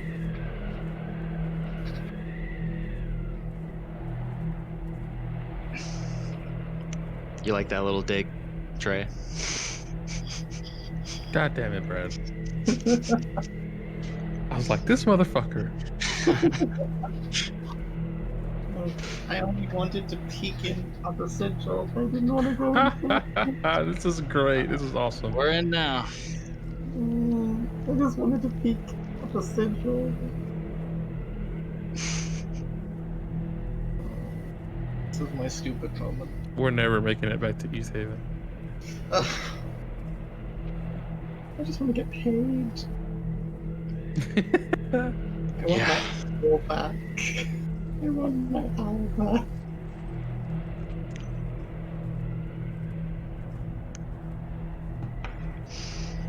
I'm ready to ride into battle on an axe beak.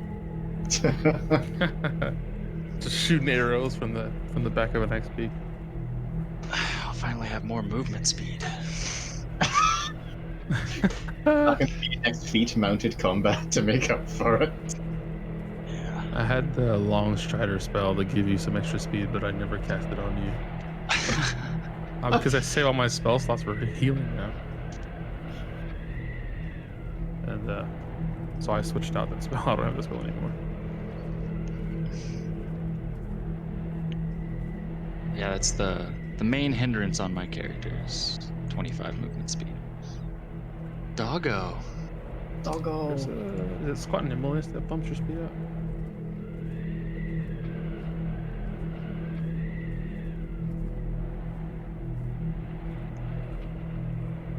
All right, Yotane. Should pick up mobile. Prepare. Yo, stop being such a gambler. My god. I think you've challenged everyone in the chat now. Alright, I'm gonna go take care of something real quick. Same. BRB. Yep.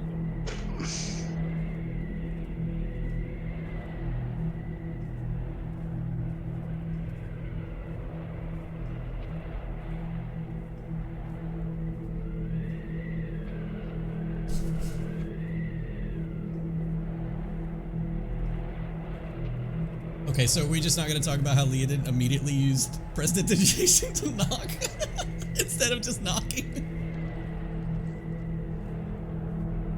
Oh, gosh. That is too funny. That is too funny.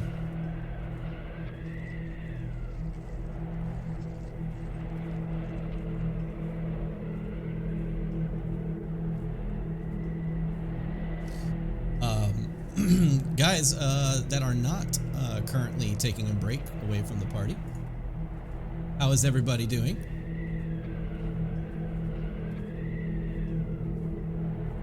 Oh my god, the Cyberpunk dice that you guys are going to be having a chance to win on next week's stream? Holy shit. Because not only are we giving away Cyberpunk dice that come in the set, we are giving away a chonky D20. A chonky D20 that is amazing looking. I'm going to be putting it up on stream right now because I can't wait. I am extremely jealous because I want this thing myself, and that is not a joke. That is not me just trying to be like, oh, you guys, I really want it myself. I actually want it, and I'm jealous because I don't have it. I didn't even know it was going to be in the thing. Oh, that takes up the whole screen, doesn't it? Look at that chonk.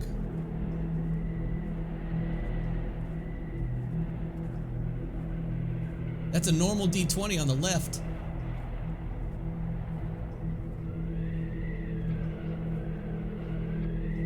That is going to be tomorrow's giveaway dice.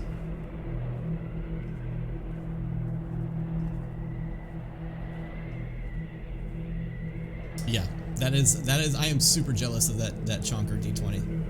Because I have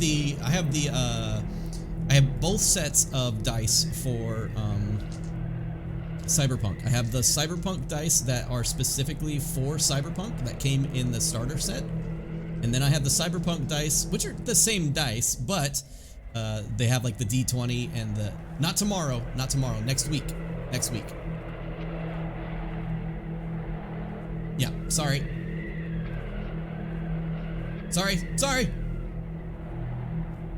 But anyways, the other one is going to be... or I'm sorry, the other dice set that I got was the one that is tailored towards other tabletop role-playing games, which has like the D20, the D12, you know, the D8, you know, stuff that you don't use in the Cyberpunk system, D4, stuff like that, because Cyberpunk rolls mainly off of D10s and D6s. So I have what you see now, like on screen, is the D&D's or the tabletop role-playing game set. It's not the one that's specifically meant for Cyberpunk. But it makes for an awesome, like, you know, artificer or something like that, or even it could be even a wizard or sorcerer style dice. Red tiefling dice would be pretty sweet too.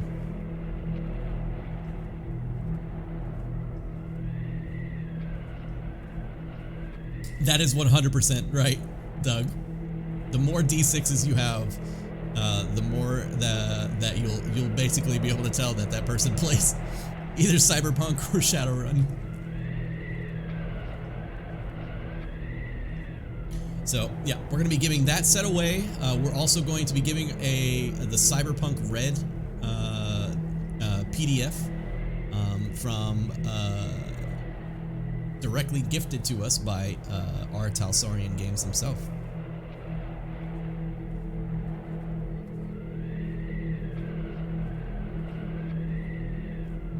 You've shared your D6 collection from my Shadowrun days? I don't think you have, Doug. I don't think you have. How good are you at talking to devil worshippers, Leodin?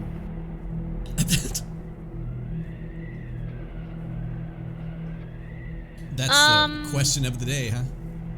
That is the question of the day. How charming can I be? Can you charm the wings off an imp? Yeah, I was about to say, Doug, I'll probably have to just check out Dice Porn on the Discord server. I can try. I mean, I have several ways to be charming. I might as well use them.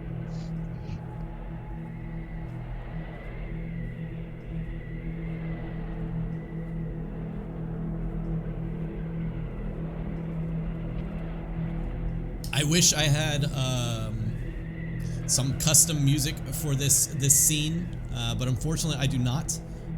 So we're going to be going with our music that we have. I have kind of taken what I believe is going to be the best fitting for it. So hopefully you enjoy it. Wants to duel me? Yotane. Yotane. It is on. Look, Yotane, I don't mean to just steal 50 shards like this, but, I mean, you're basically asking for it, right? Alright, here we go. What?! Oh, dang. Doug. Man, Yotane. You know, Yotane has won against Trey and you, and I think he won against Brad. What did you win against him? Yotane's cheating. Oh. Yotane's just stealing all the crystal shards. Also, those who are watching the stream, can you guys, do you guys have the option to also be getting diamonds during the stream directly on the video itself? I added that under, like, things you can do during the stream.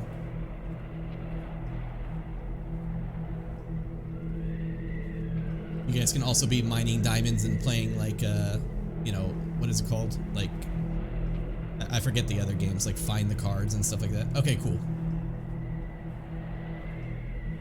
Yeah, that's what I was trying to think of. Extension, thank you.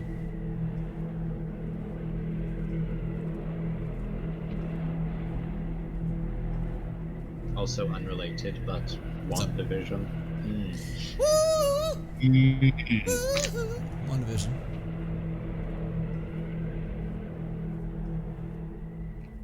I'm just gonna state, I'm not a crier, and that's all I'm gonna say.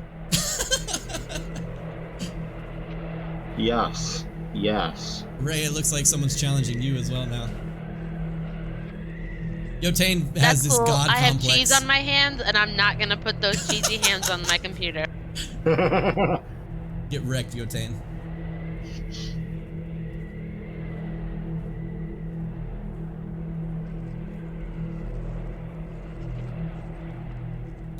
Y'all, I'm not that fancy or knowledgeable. Twitch is a new world for me. Hoopla says, we have strong feelings!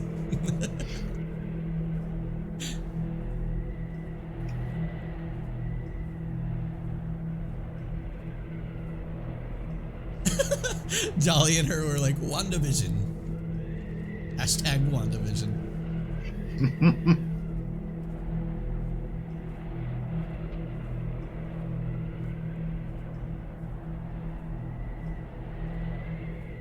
I can't lie, I'm in love with Jimmy Woo. Jimmy Woo is awesome. I love Jimmy. It's so funny, dude, because I had to go back and watch Ant-Man to really appreciate how funny Jimmy Woo really is. Because, I mean, he plays a great character in WandaVision, but he also, of course, played a major role in the second...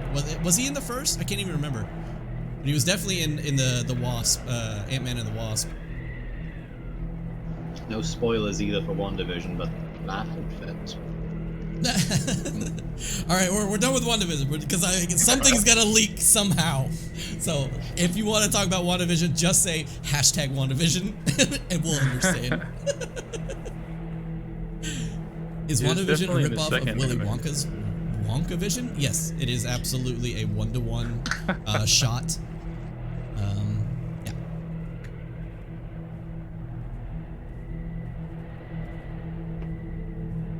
I need a Jimmy Woo spin-off. Agent Woo. Before I forget, now I gotta actually make the map now that I have been working on your Palm OS emulator. What? Did you like draw it out first and then you're gonna like put it together using some other things or what? We're almost back, ladies and gentlemen. By the way, we're just we're missing one person, and as soon as they come back, we're good to go.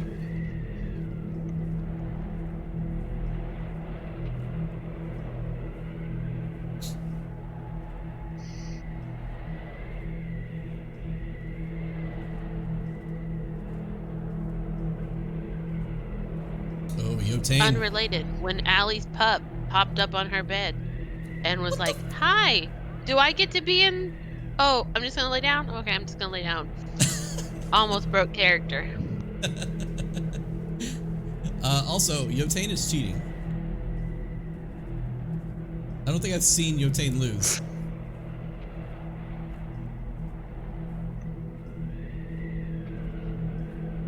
So way back in the day, I played a fun RPG game on the Palm OS system. Oh, okay.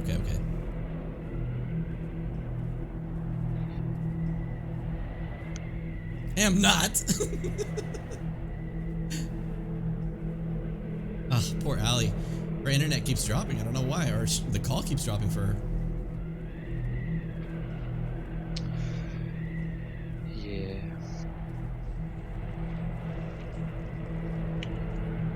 All right.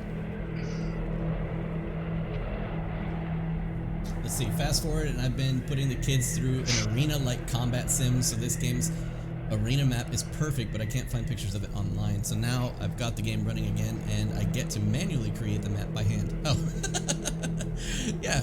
Well, I mean, there you go. Start doing what I did like not too long ago, before the fucking lockdown started, and start doing some physical like creation, like some awesome 3D maps. Allie can attest. She was part of my Tomb of Annihilation game where I made some fun maps. He made this absolutely amazing out of like project board and I guess like spray paint and stuff, but it was this giant tower of this cliff that we had to climb up. And he actually like had it so that it would open up and you could move your character inside of it. It was really awesome. I had and then he had some maps. I had like a 1-to-1 ratio tower that's like 1,000 feet tall that they were climbing through, that had like 4 or 5 different levels on it. I had an entire. There's a picture somewhere online that we should definitely post in Discord at some point, where it literally starts on the table and goes all the way up and hits my ceiling. Oh my gosh. Yeah, and so every time they did a new level, I was able to take one off. Or no, I'm sorry. Obviously, once they got up to that level, I take the top off, and then they could see inside of the cliff on that part. It was a lot of fun. A lot of fun. Yeah. It really kind of made things visual for. So one of the things, I played a sorcerer whose name is Nyx. One of the last guys that we killed, she kind of pushed herself backwards and did burning hands. And it was kind of imagined as she was about to fall off the cliff, because she's terrible with anything dex related. And she shoots her hands out because she's a little gnome. It shoots her back a little bit, and she burns the pterodactyl enemy that they were going up against. Yeah, it was awesome. It just really helped with the visuals of everything. The visual is terrifying when you're on top of a 1,000-foot tower and you're like this tiny little gnome at the top of it, and you're literally like dangling on the edge. And this is like what, level 3, level 4? There's no like. Yeah, it was really early. Yeah. Yeah. So our wizard was my wife. So she definitely didn't take the proper spells to help prevent any kind of death. She was all about like, you know, trying to. She was a what is it? The wizard with the defensive spells and stuff like that. It starts with an A. Abjuration. Thank you, abjuration. I know D&D. I'm a D&D player. I DM, by the way. I'm a DM, ladies and gentlemen. I know things. No, sometimes I forget names. Anyways, yeah, she was an abjuration wizard, so she had a lot of defensive spells, but definitely didn't have slow fall. So I think I actually took Featherfall. Or after Featherfall. that. Featherfall, excuse me. Yes, yeah, we had to we had to make our sorcerer take Featherfall. It's like, you know what? Everything's about the gold dragon and all fire and everything, but Featherfall sounds lovely. Which is hilarious. But you know what? Story-wise, because they don't have to like learn from a book or something like that, they learn from experience. That kind of played out because a sorcerer like almost falling off of a giant cliff is like, how can I prevent this in the future? Okay. So That's also why I had Misty Step. Misty Step, yeah, exactly. All right. By the way, Dan, your name is perfect for being a DM. Let me show you something real quick as we go back into the game. Here are my glasses that I ordered. You look on the side. Let's see if it shows up. Oh, barely, for like a split second. Let's see, hold on, come on. Focus. Focus. Oh, where is it? It's not gonna show. Right here, you can see that there's a little blurry black mark. It actually has the my initials DM on the side. So I love to think of them as my DM glasses. All right, and we're back. So, sorry we put you through a little bit of a D&D history, but we are fully back. I have me some gin and tonic, and you can see the wonderful Aurelia behind me through the Mario mug because of the green screen. So I can like, I'm Aurelia. No. All right. Anyways. Oh, that's cool. So we pick back up, and I'll change la musique.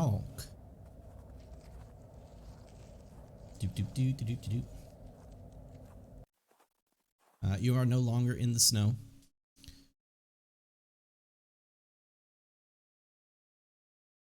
All right. So, as you enter this room, the sound of like a crackling fire kind of emanates through the room, and I will also show it on the stream.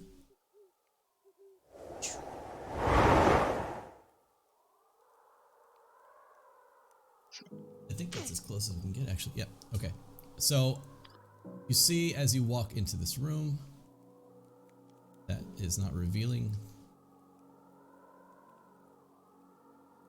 What? Why is it not revealing? It's a black hole. Okay, there it goes. Anyways, you see as you enter this room, what it looks to be like a very high-end clothing type of person, but you can see obviously, like it's right off the bat, they are looking at a fireplace, back turned towards you, their hands placed behind their back, fiddling with a dagger in his hand, and you see a bowl cut, you know, Captain Picard had the ring of hair kind of thing. He has a white ring of hair around his head, and you see two dark red horns that come up over his head. And of course, coming up underneath his coattails, you see a red tail ending in a point. And you see an older tiefling just staring into the fire in front of you. Chat.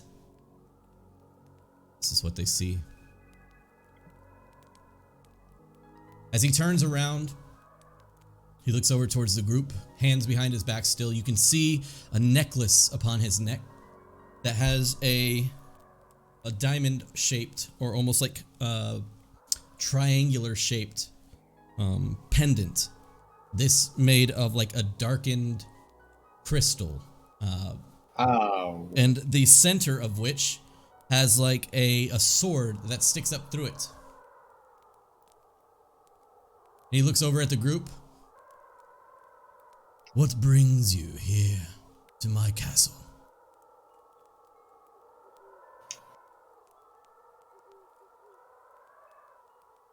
Or are you the speaker? I am not. He Oh, looks I over. thought the speaker owned the castle. Yes, that Maybe is I'm what we like to confused. make believe. My name is Kadroth. Nice What to is meet yours? you. You can call me Lee. Lee? And the rest of you?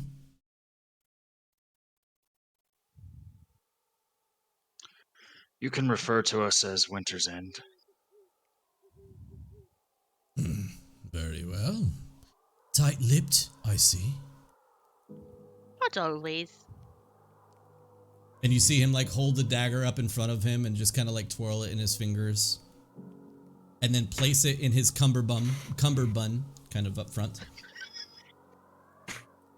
I'm a child. I don't know what I said, but as he places the dagger in front of him, he looks over towards the group and he said, "You have the skull and head of a Durga, yes?" Well, yes, but I need the skinned one for spell components, but... Whatever. Where did you find these? So there's a fortress a little ways away that had a few of them there. We killed them and took their heads. She skinned a few of the heads for spells, I guess, and we just like to walk around with them because it makes us feel better. Trophies are fun, aren't they? Do you know of any more of these Durga? We've heard rumors, but we've also heard rumors of things in this castle, but rumors are rumors. First, let's lead with the rumors you've heard of the Durga. I mean, we We've- could. Please indulge me. We've apparently been we've been told that there are dark ones that walk around unseen through 10 towns. And Druagar have the ability to naturally turn invisible. That they do. They've also been stealing things from around 10 towns as well. He begins to pack like a pipe. It seems like they were gathering supplies, goats, food, and several of those. She's going to point at his amulet.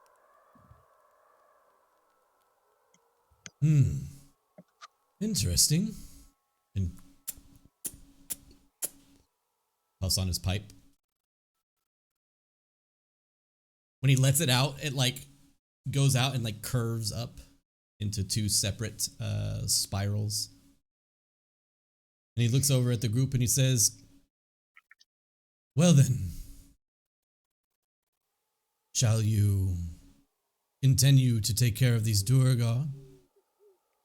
I'm sure that we can come to some sort of agreement." What say you of our plight? And he takes a moment and he sits down in the one chair that's like in the room that's literally maybe a meter away from the fire. And he's kind of completely turned his back to you. You can see his horns hanging over the top of the chair. His tail kind of flutters off to the side, and you see the smoke rising up above the chair. He says, "My name is Kadroth, as you've heard before. Does the name Levistus mean anything to you?" Does it mean anything to me? Roll a history check. Grimly, you can roll one as well. Actually, you know what? Never mind. Grimly, roll a religion check. And Kin also a history check for you. I guess it would be. Never mind. So history for Kin, religion for Grim. 26. I got a natural 20. You have to let him know. Yeah, let me know when we get those 20s. He's rolled a 19 and a 20 on history checks. Also, Leadin, your camera seems to have gone out. Oh, she's good for me. Yeah, I'm On Discord, good. it's fine. It's on Discord, it's fine. Yeah, It's Discord, I'm good, so I didn't know. Can you, well, let me maybe disable and enable? Yep, there it goes. Don't know why that happened. Okay, I was like, sorry, Jack. I rolled a 16. Yep, no problem. Hold on one second. Let me enable all their webcams real quick. Get everybody unfrozen. Whoops. Okay, looks to be good. Everybody is unfrozen. She cast invisibility. All right. So, you rolled a what, Kin? Sorry, 20 something, 20 million. And 26. Kinrava, or I'm sorry, and Grimly, what did you get? 16. Okay. Kin, you of course would know Grimly. In the back of your mind, you get the feeling that Levistus is some sort of where's my notes? Right. Levistus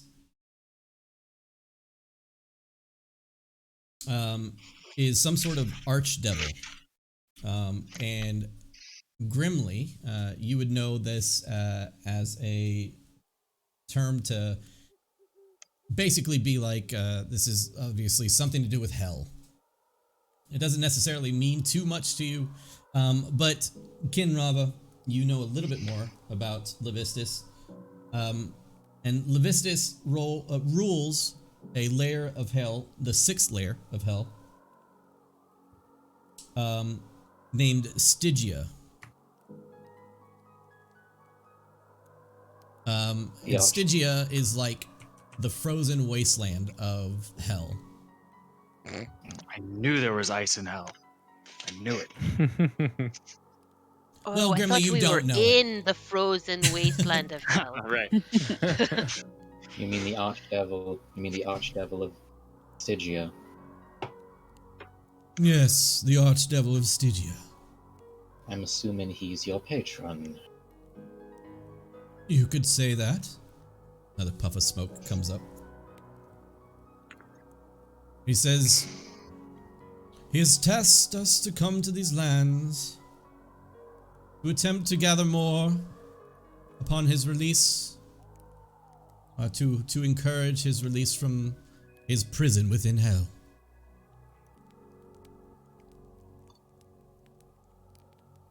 And he takes a moment to pause, and he taps the end of the pipe into a small ashtray next to him. And he stands up from the seat and looks over to the group, and he goes, "Who do you worship?"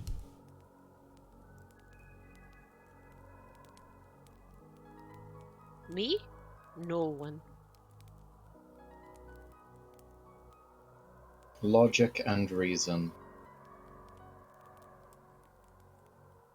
Well, then you know that with logic and reason, that Levistis will rise one day, and his usurpers will, of course, be dealt with, but those who supported him will rise in position.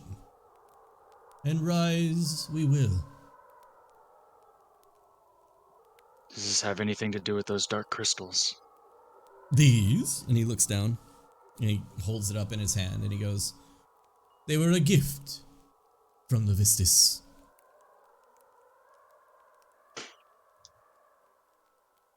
Would you care to have one of your own? I would be interested in having an examination of one.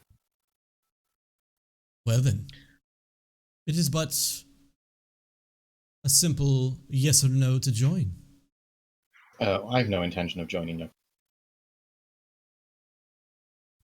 But I was curious if you had any information about these Druagar. If there's anything I know about you devil worshippers. Competition isn't exactly something you're fond of. He takes a puff of his pipe, and he goes, what is there not to know of the Duergar? They are here to ruin our plans. They are taking over 10 towns, and that will not happen.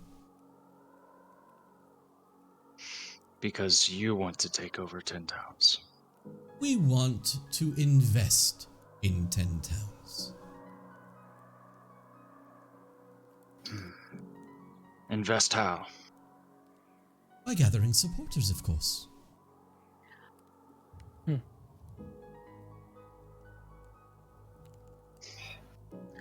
And what happens when this Levistis is released? Oh, you don't want to know that. Well, he's released upon his lair of hell. What he does with that time is of his own concern. We will be rewarded in time. So I'm going to assume you... Have any of your guards run into any Druagar? Strange misappearances they can't explain, or... You were breaking Any up a sort little of- bit there, Seth. I'm sorry. Have your guards run into any sort of problems with the Druagar, or unexplained things, like unexplained circumstances, or any form of information or location? Anything? None more than you've told me already. You see, we have someone who speaks with him directly, and he has not said anything in particular, except for we need to take care of them. So it seems that even though you are not here to join us, our ultimate goals may align. Apparently there's a dragon involved, so quite likely. You see his furrow drops, and you just see for a moment his demeanor kind of is surprised, but then returns back to being pompous. And he goes, what is this about a dragon, you say? One of the Druagar spoke about how death comes to 10 towns on dragon's wing.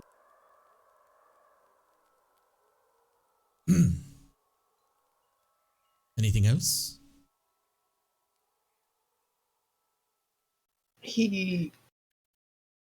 Well, Nothing of Wasn't- consequence, just things that you say when you're dying to try and make the other person not kill you. and there's also a lot of gurgling, if memory serves, right, Leodon? A Yeah, lot of there was gurgling, like that choking, stuff. and blood bubbling. I don't have time for nuances, just get to the point. No, that was the point. He didn't say anything else. That's all you had to say.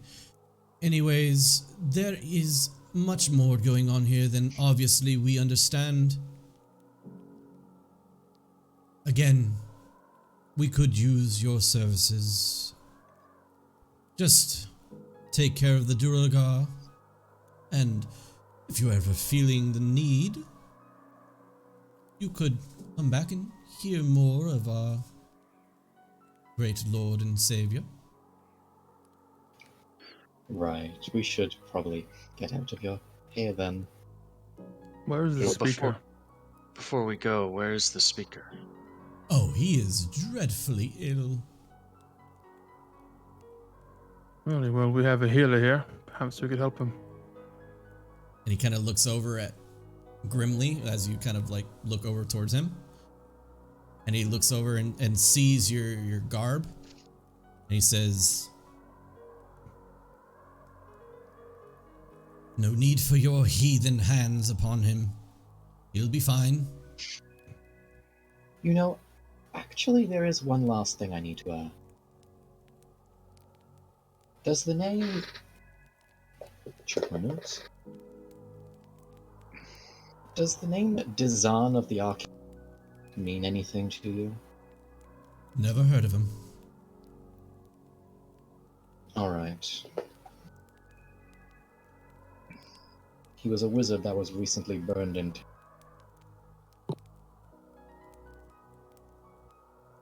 Name doesn't ring a bell.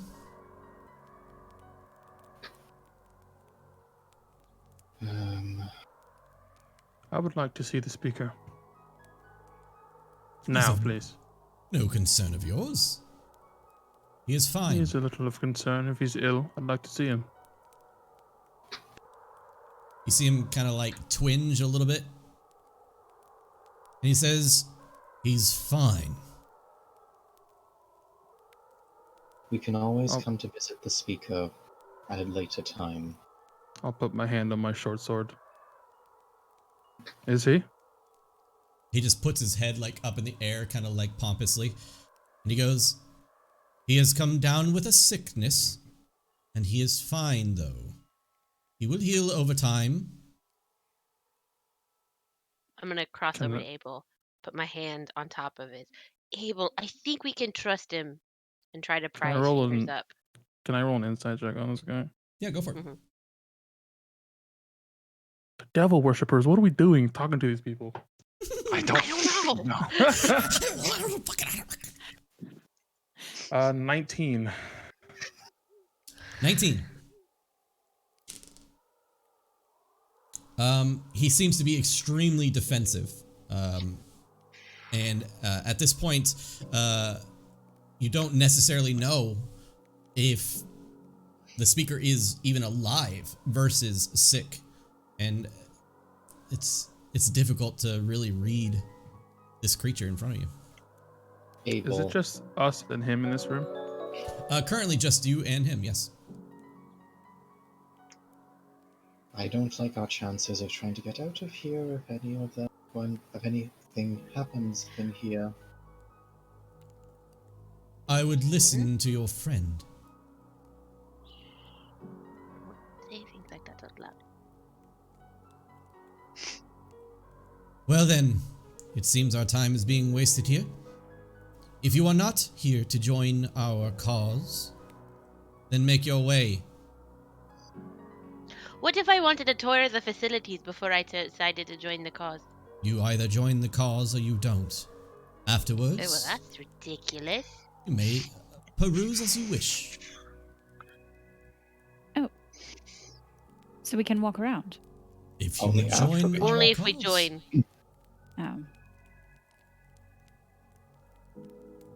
All right.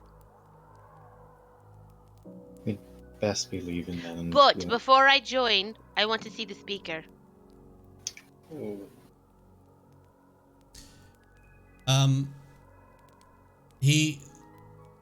Okay, I want you to roll deception first off. oh no. That is a 22. Oh, If I agree to let one of you see the speaker, then I will need it in writing that afterwards you will join. Sure. Thoob! As he calls out loudly, and the door opens, and you see that the hunched over like human enter. Yes, yes, sir. Go get my pen and my ink and quill, please. Yes, sir. Of course. He runs off for a moment. don't sign anything. Shush. He comes back. brings some quill, some ink, and some parchment. And he writes for but a moment, as it doesn't take long. And he writes specifically, if one of you sees the town speaker, that you are all officially part of this plight or this group. Oh, so I need you to adjust this phrase right there. That's not what we agreed to. What we originally agreed to was if one of us saw the speaker, one of us would join your cult. Roll a persuasion check. I'm even better at those. That is a 24. Add some glue to the agreement, sorry. Yeah, we're gonna 24. sell our souls for glue. GG, chat. GG. 24. He sighs.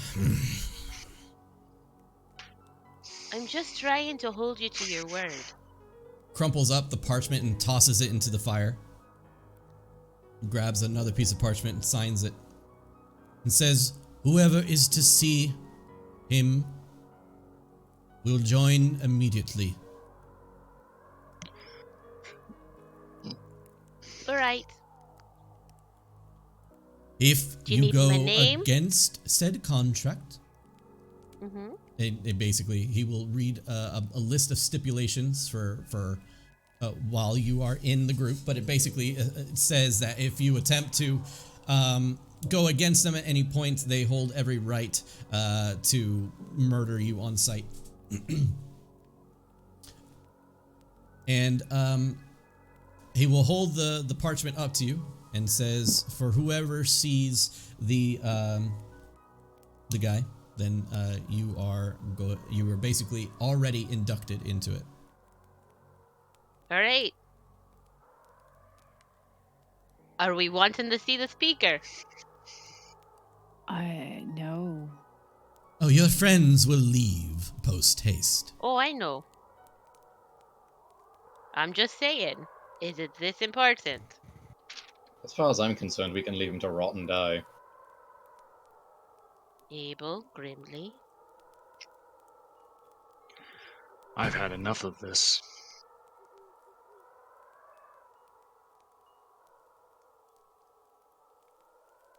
No, he said Levistus will rise, something of the sort like that. Don't think I want my children to grow up in a place like that there. I'm done with this. Oh, you know what? I just remembered I don't really like religion at all. Thank you so much. I don't want to join your cult. Bye. Let's leave. Let's leave. And he says, that is unfortunate. And he kind of pulls back the parchment. He says, now the thing is, I didn't exactly explain to you that you really don't have a choice. You either sign or die. It's up to you. I draw my short sword. Oh, that sounds like fun. Let's die. I cast Ice Knife at him. Fucking hell. Okay, well, Battle let's axe is out. roll for initiative. God damn it. Mother devils. Ugh. Good job getting as much information as you could before we did this. That's the only reason I didn't outright attack this guy. I was like, oh, we can come back and I can levitate us up through the window or something. No. I also thought about infiltrating. I was seriously, the reason why I came over to go, Abel, we're fine, is she was going to recommend that the two of them, sneak in later. I thought about it. I was going to provoke him by But saying... if this guy's their leader, we got him in a room by himself. We have yet to really not anymore. establish a sneaky approach to anything in this campaign. We tried. Fine. We, It's fine. We tried once. There was an attempt. Is that what that was? There was an Leodin attempt? doesn't know how that spell works. All right, let's go through initiative order. I'm gonna put you guys on the board first, and then we'll go through initiative order. Oh, you're tiny. Let's go. Oh, I'm little. Oh, baby, that's Lee. That's not Leodin. It's Lee. Yeah. That's Lee. Little Lee. She knows better than to give her name to weirdos. Lee has 2 HP on my screen. Oh, jeez. Yeah, I had 3 at the start of the session. Abel, you were like 0. 2 and 3. I didn't even update you after you got rest. I'll update it. Not I yet. got you. Yeah, it occurred to me I hadn't either. FYI, each space here is 10 feet, not 5. I noticed that. Yes. Oh, okay. Sweet. So Kin, we got Ice Heart.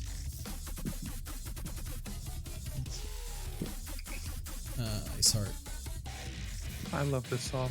41. Oops. Oh, I can't hear it. Oh, And then it's on roll 20. last but not least, we got Grimm's. I rolled a 15. Yep. No, I was just getting everybody What? on the He's board. not there Sorry. yet. Now I am though. Don't worry about it. Grim 15. Leodin. Yes. 8. Oof. I rolled a 4, guys. I'm getting it Alana? out of the way when it doesn't matter. 11. 11. Abel. Rolled a 14 plus 7, which is a 21. Good God. Fly Grimly. And Kin. Where did that come from? I got a 19. Hey. I really hope Abel doesn't go towards him before my ice knife hits him.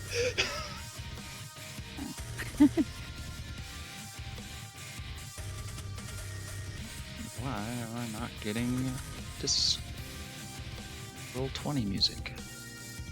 I don't know, because it's awesome. It's banging. All right, we got that. We have good old Thoob. Get all food. What is Thoob? Never mind, don't tell me. All right. We have Kadroth. And his initiative is... An amount. Didn't you love it when all the players yell at the same time at you? I'm going to be using a Cult Fanatic style dice for them today. Oh, hell. Do it. Get that natural 20. All right, Don't get that so- natural 20. Don't. Get those natural ones. Yeah. Somebody's got to root for the DM once in a while. I mean, I root for the DM. I just don't root for the people that are battling against us. There's a difference. And then... Oh, by the way, it's a metal dice, so that's why it's like fucking... BAM! That is... Uh-oh, what happened, Grimly? Just Oh, the confused. musica? I'm not getting music. Just check your little settings. There's like a master music level you can check. Yeah, there's Yeah. the settings in a roll 20. If you accidentally, or Also, if on your. if you have the tab muted, Mm-hmm. If not, you can just get the chat up and listen to it by the chat. oh, we can get a little bit closer. Nice. Okay, that works. All right, perfect. So we lead off combat with Abel with a 21. Obviously, with your hand on your short sword, before the battle even starts, you see that Kadroth is over your bullshit and very saddened by the fact that you won't join his cult for whatever weird reason you may have. And he looks at you and is obviously reason. very angry. I want to keep my soul. Go ahead and I'm gonna have. No, I'm sorry. Ken, your initiative did not beat out Kadroth's, so the ice knife does not go off just yet. But Abel, yours does, so you can go. Oof. You do not get like a surprise round, Kin. All right, I'm gonna run up there. I'm gonna pull my short sword out, run up behind him, and sort of step off the wall and do like almost like a Superman punch, but with like a stab for his fucking throat. Did you have God the damn it. movement speed to get there? 5, 10, yeah. 5. It is 10 feet per square. 5, 10, 15, 20, 25 there. It's not 5. It's 10 feet per square. What the hell? Okay. So it'd be 10, 10, then 30 to get here. 30 here. Yeah. Or And then what 20 about here? to get here.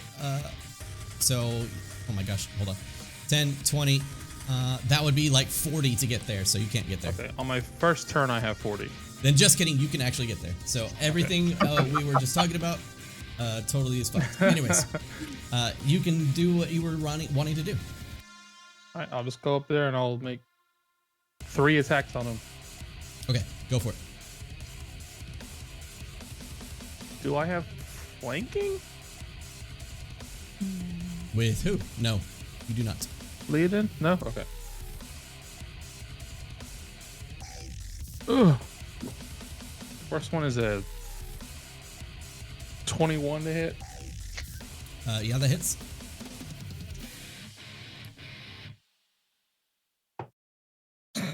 That's 6 points of damage. Okay.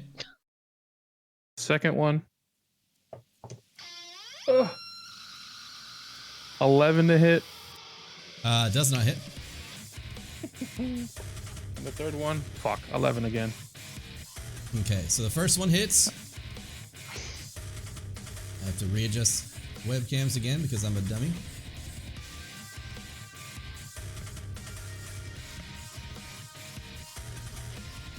Okay, we're back to where we were, sorry. So Abel, your first attack hits, but you see him as he like takes a strike in the back, he like hisses, and as he is a tiefling, he is going to use Hellish Rebuke. Is that a reflex? Reflex. Is that a dexterity saving throw? It's a reflex. Yeah, dexterity saving throw. God damn it. 10. You take...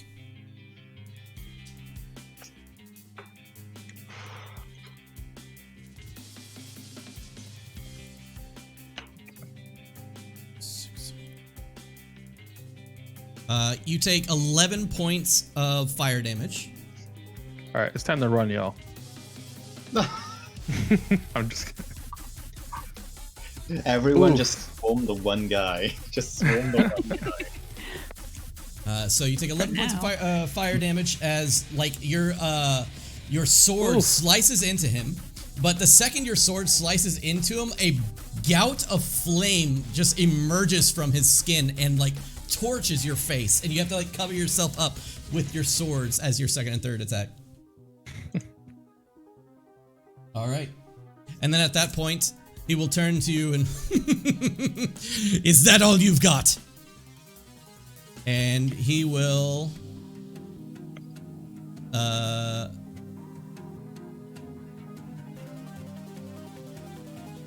reach over and grab you by the throat. I need you to make a... Just kidding. This is to hit. Oh no. Shocking. Where's the... grasping. Where the fuck is my... Oh, there it is.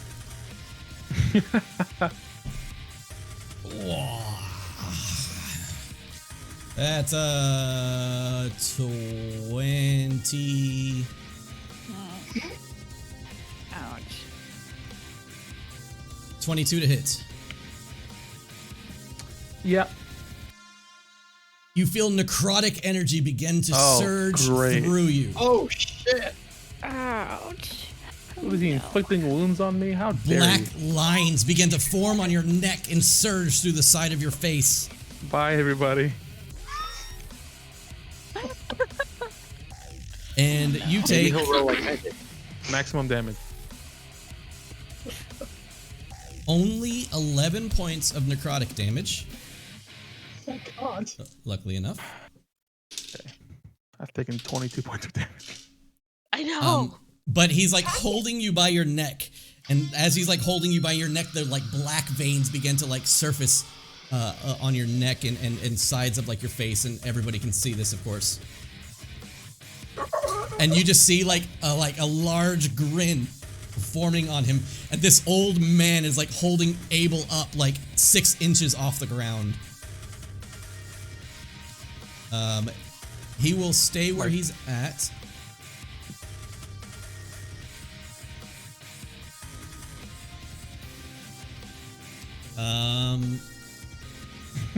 Yeah, I'm just distracting him. Someone lock the door. I'm just distracting him. Everybody go. Sorry. All right, that is his turn. He's gonna stay stationary, and that's it. Okay. That means Abel, you are done. We move on to Grimly. You're up. Wait, wasn't it me with a 19? Just kidding, Kin with a 19. Oh. Fire. You can of course choose to do Ice Knife or whatever you want now. As you like went to go do Ice Knife, you see Abel like dash towards him.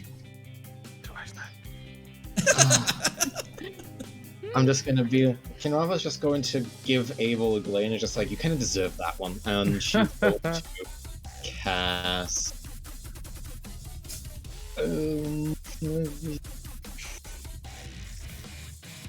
What can I cast? Screw it. She's just going to cast Magic Missile at level 1. Okay. So let's see. 4, 3, 5. 4, 3, 5. So 5. 12. Yeah, 12. So that's 12 points of force damage. Okay, 12 points of force damage. As you hold out your hand, as you send off the missiles into the air as they head directly at him, he holds up his hand looking at you. And the missiles hit him in 3 parts of his body. And he's like, Your fat won't save you from this. Jesus. That's just mean. Movement and bonus. She's just going to yell, someone lock the damn door! And then just stay where she is, so. Excuse me, by the way, I forgot to move Thoob. Thoob is inside the room, as he was. Yeah. I forgot to move Thoob. Thoob is inside the room. Alright, now we can get over to Grimly. Grimly, it is now your turn. Okay, well, that changes my plan. I will... that big guy's far from me. So I will Hunter's Mark Thoob. Okay. And then I will charge him. I'll probably stand here since... Yep. Or can I can... Yep, that's 10 feet. 10 feet. feet. 10 feet to move a diagonal the first time, and then 20 feet to move it the second time. Your first diagonal is free in this game, and then after that, you double it up. Right. I have 25 feet of movement, so... So you can move 1 space diagonally, and then 1 space up or to the right. I will stay here. I'm going to Hunter's Mark Thoob and then take a swing at him. Okay, go for it. Do it.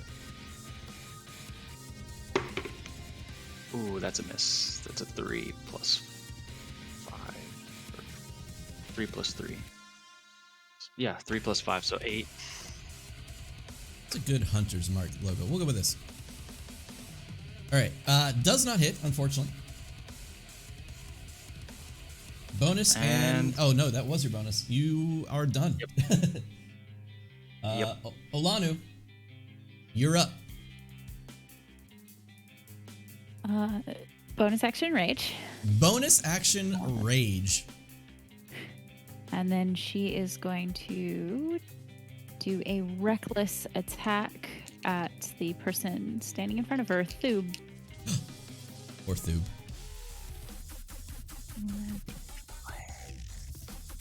This is combat, ladies and gentlemen. So 17 to hit. 17 does hit. 12. Also, chat, is the music at a decent volume or is it too loud while we are fighting and talking? Like, it's nice to fill the air, but I don't want to have it completely be overbearing. What was that? Uh-oh. No. Doesn't overpower the chatter? Okay, good. All right, thank you guys. Was waiting for her to reconnect. Okay. What did you say, by the way? So I rolled 9. So yeah, add 2 to your damage as well because That's rage. 15. 15 points of damage. Damn. Nice. You fucking cut Thub in twain. Oh shit! You scream at the top of your lungs, and Thub throws his arms up in defense. No! And as he does, you slice him at a diagonal from like his shoulder to his chest, and he just literally, at a 45-degree angle, just slides off in 2 different directions and falls to the ground. Did we just kill Eagle? Yep. Poor And you Thub. see Kadroth like turn, my way. like while holding Abel up against the wall, he like turns to the rest of the group. And she's going to move right there. All right. Jossum. Thub is dead. Leadin. He's a puddle of goo.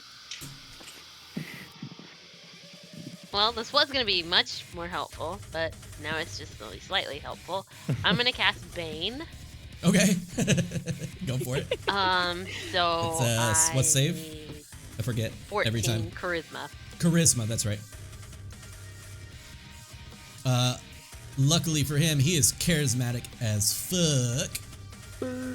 And he gets a huge 9. So he fails. Yes. 9.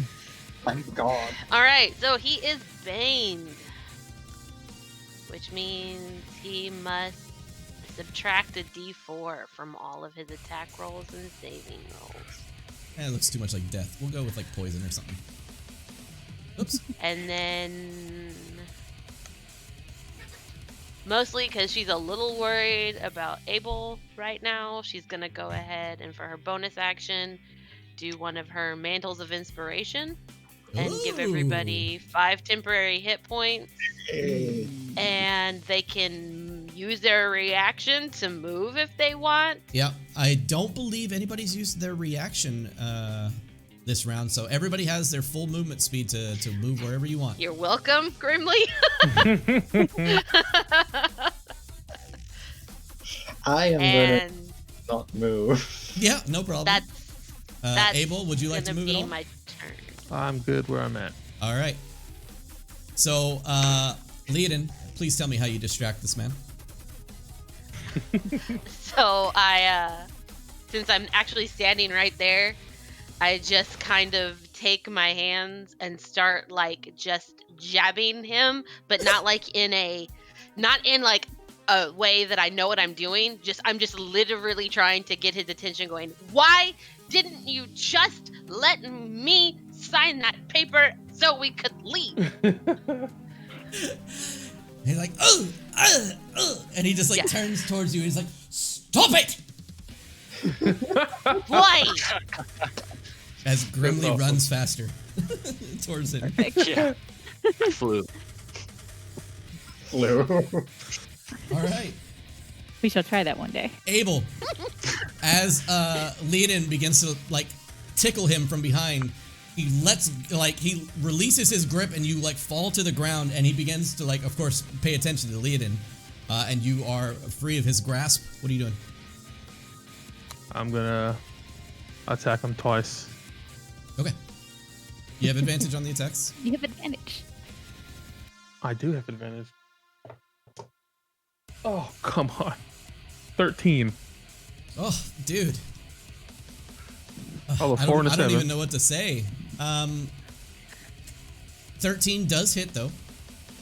God damn it. He is man. wearing, like, No, I'm just saying your rolls in general are like Yeah, very they're much on the terrible. lower side. But yeah, you notice that he's wearing like royal garbs, basically. I warned you getting those 20s before the game was bad. 9 points of damage on the first one. Okay. And then the offhand. Oh, 12. I rolled a natural 1 and a 6 with advantage. 12, a natural 1. So I gotta throw this up. I'm sorry.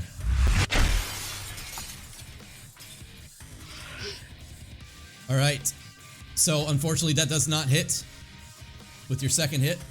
The first hit goes off, obviously, because Leodin is like really jabbing at him and stop it. And he turns to you as soon as he gets cut in the back, and he's like, "You." And all right. Movement bonus? No, that was your bonus, yeah? The movement? That's all I got. Chilling? Okay. Yes, sir. At this point, he will yell out, "Get in here, you dolts!" I know I should have done Tasha's. And he will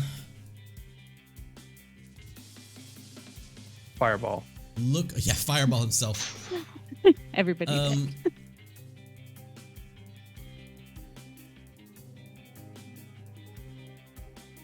He will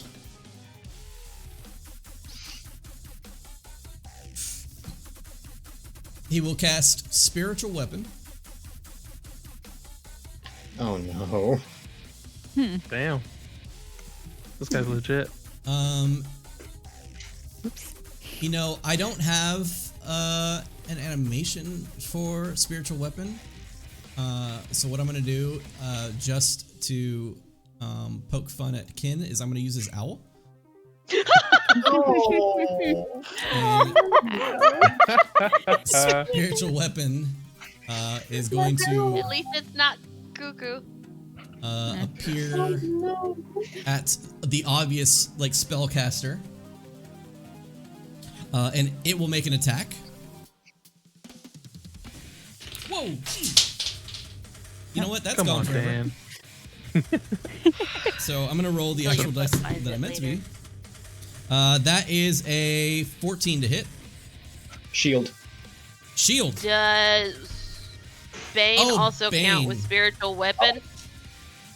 It is because it's its own thing, right? That's why I asked. Because it says as a bonus action. Yeah. Yeah, but it's using his bonus action. Wait, he used his. Hold on. First off, can you cast and attack at the same time with spiritual weapon? I think Yes. you can. Yeah, I thought so. Yeah. When it Cast comes it up, and and then then it's bonus again on action. subsequent Yes. turn. Okay. Yep. It says when you cast a spell, you can make a melee spell attack against a creature. So therefore, you are making the attack. So he does get Bane. That is a 13 still. Shield. Okay. Yeah, shield goes up. The spiritual weapon, when it gets pulled out, though, the spiritual weapon is that of like a small imp. You see like a tiny little red imp flying around, and it goes to like scratch on you as he just like is wailing at you. But shield pops up, and you just see like purplish, like blue sparks like coming off of the shield.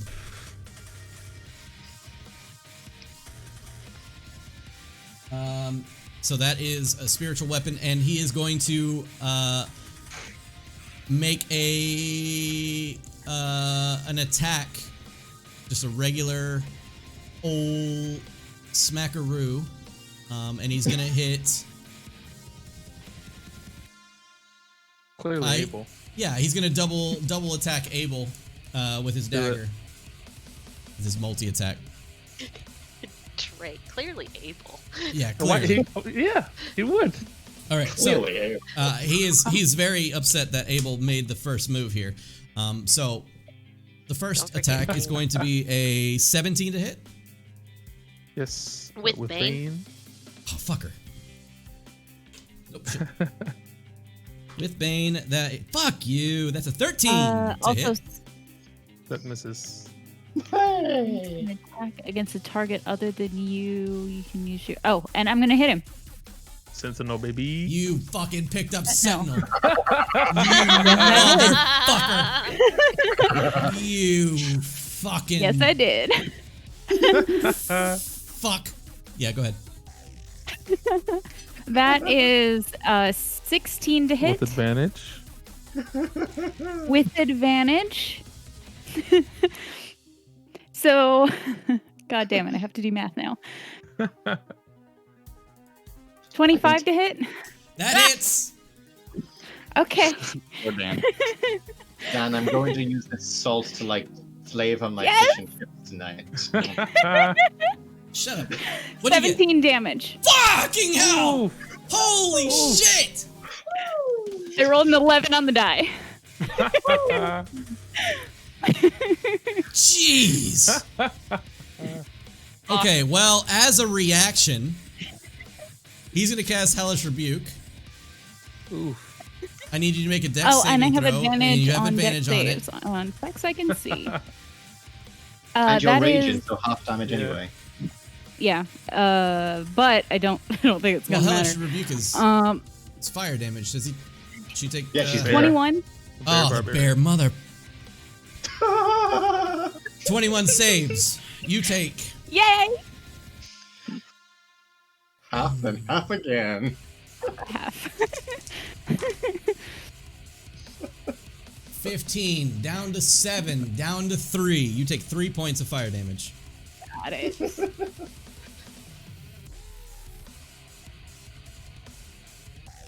I didn't even get past your temp hit points. All right.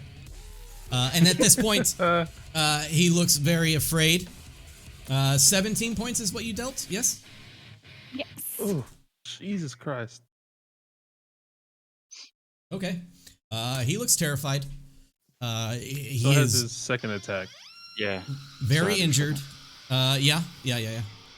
Second attack will go off with Bane. Motherfucker! 4 every time! Every time! That's a 9. 9 to hit. 9 misses. Okay. All right. All right. The fucking spiritual weapon misses. His 2 attacks with daggers misses. His Hellish Rebuke does a quarter damage. And he looks terrified as an axe gets like scraped and buried across his spine. Hell of a turn. What a great turn. What a wonderful turn. Kinraba, you're up. Okay, how hurt does he look? Really motherfucking hurt. He has like an axe sticking out of the back of his head, and she's like trying to struggle to get it out, and it keeps hitting his horns. Blood splattered. Yeah. Just because he called out, I'm going to cast Mirror Image. And that's someone. Yeah, I'm going to Okay. cast Mirror Image. Yeah, no problem. You have 3 uses of mirror image, yes. So that will Yes. be. It's a good symbol for mirror image. There really isn't one. This has 3 Does he have arrows. to make a con? Does he have to make a con save on spiritual weapon? Sure, if he gets hit. He got hit. Oh, motherfucker! 17 Him. points. I was thinking. You were trying to make Kin roll a. He's fine. Shut up. 19. All right. So Say spiritual weapon isn't concentration. That's true. Oh, okay. On top Oh of yeah, that. that's right. You're I just wasn't making me sure. like roll because I have fucking I've gone off the rails. I have gone off the rails, ladies and gentlemen, with the worst turn in D&D Resonating fucking them. history. I have gone off the rails. All right, Kin, mirror image goes off.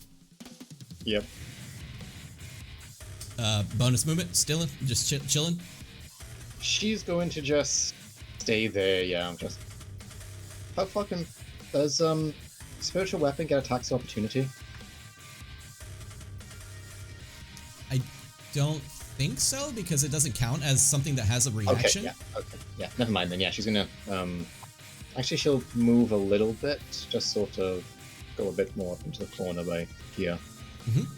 But this one is an imp. You can see he's like trying to attack you, but you're obviously too fast for him. Just gonna be like, As you like float 10 feet behind. all three clones are just like, I was gonna say, yeah, no, he's like slashing at you, and then all of a sudden, like four of you are right in front of him, and he just looks super confused as one of you like back off. All right, Grim, you're up.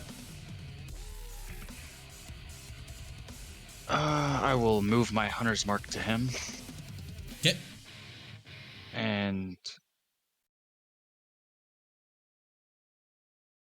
did he hit Abel at all? Yeah. Yeah, he has definitely hit Abel. In the beginning, yeah, but not this last turn. not this turn, no. Yeah, he hit me pretty hard, but I'm all right. Okay, I'm going to take a strike at him then. Okay. Smite the heathen. That's 23 to hit, Okay, that barely hits. and it's D8 plus 6, or is it a D6? Plus a D6 with hunter's mark. That is 9, 10, 11, 12 damage. Oof. All right. Grimly, how would you like to do this? Yes. I'm going to put my axe in his face. Okay. That simply. So as Olanu struggles That's awesome. to like pull the axe out of the back of his skull, he is like screaming in pain. And like he is getting ripped from side to side, and it's like hitting his horns, and Olanu's really having a lot of issues trying to pull this thing out of his head, which pisses her off even more. But she turns the final bit to like pull the axe out of his skull, which like lets a gout of blood like fly backwards towards Olanu. But his head is turned towards you now, Grimly, as he looks dizzy. The axe is already mid-swing as it lands and pierces directly down the center of his face, and completely from chin to forehead just bifurcates it as it splits like a fucking melon for just a moment. And as it splits like a melon, all of a sudden, from the tip top of his horns down to his toes, he's frozen Can I- solid. When I see that, like I saw it before Yep. with the druid, can I snatch that necklace before he freezes? Unfortunately, at the time that you hit, like this second you hit and his skull bifurcates, he like flash freezes where he's at. All right. And you see that, of course, that his necklace and all of the body parts and everything that is on him, including his daggers, his spiritual weapon dissipates, and you just hear like the imp go no, and just into flames. Guess I'll just pull my axe out. Yep. You pull your axe out, and like the statue, like the frozen statue of the man that was standing just before you, kind of like rocks back and forth. Oh, he hasn't shattered. Yeah, no, he is not No, shattered. He is still completely solid and frozen in front of you. You believe, though, at this point, that you're still in initiative. Yeah, I'll Whose take my turn is movement it? towards the Okay. door. Okay. I will kind of like show that he's frozen by doing, I don't know. Let's do this. Sure. Olanu. She's going to slide right here next to the door, kind of pushing herself against it, waiting for someone to open the door if they like to come in. And if someone comes in the room, she'll attack them. Got it. Unfortunately, your rage dissipates as nobody attacked you, and you did not attack this turn. As you wait in the wind, like against this door, I would like to first off thank, where are we at? Thank Toralix for another 1,000 bits. These are not small donations, Toralix. These are not small donations. Thank you so much. So much for the support, Toralix. Thank you. Fuck. Thank you so much. All right. That makes up for all the terrible turns that I just had, so I appreciate it. All right. That leaves us off with Leodin. Your Bane, obviously, dissipating off of the one character that was here, but what are you doing? I want to come up and I want to just push him into the fireplace. Okay. You push him over, and he like clink at like a 45-degree angle against the stone, and then like slides and slams against the ground, and you push him into the fireplace, and he just doesn't. Nothing happens. He looks to be in the fireplace. All right. At this point, it is at the top of the round. And there are currently... No bad guy. There are 0 bad guys left in the... At least in this room. Oh, I have not been revealing what you can't see, so... Oh, I know. Okay, I'm about to say...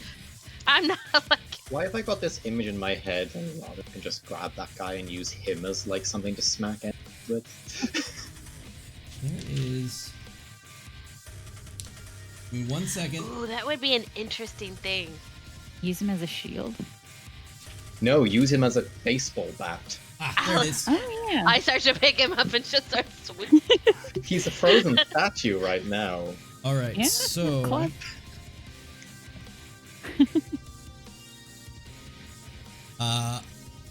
A number of enemies begin to funnel into the next room. And I will add them accordingly. So this is a cult. Did we ever actually close that door? No. Okay, I mean, great. That's all I need. even if it is closed, it's unlocked. Let's see. I hope they're tiny. I bet they're tiny. They're tiny, aren't they? Come on. Fill up. Only There it one goes. has. Just take a second. Oh, they're not tiny. Okay, that's good.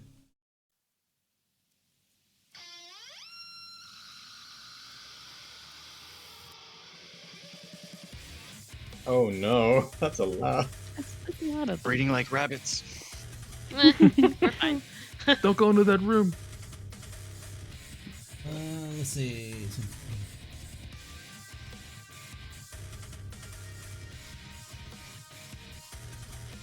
Now we might be in trouble. Oh, Jesus. No, we're fine. Oh god. Oh god.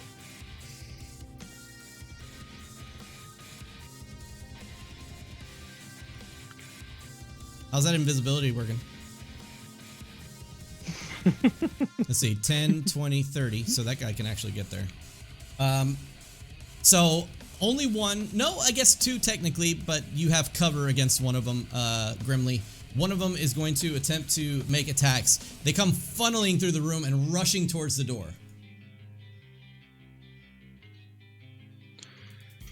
Got my shield up. Let's go. First attack against you will be fucking 7. The next attack will be a fucking 8. Both of the attacks miss. Did you hold an action to attack, Allie? Yes, came in if the room, something technically. came in the Okay, room. yeah, you can roll to attack because I guess technically the creature is attacking somebody directly in front of you. We'll say that is in the room. Okay. That is 17.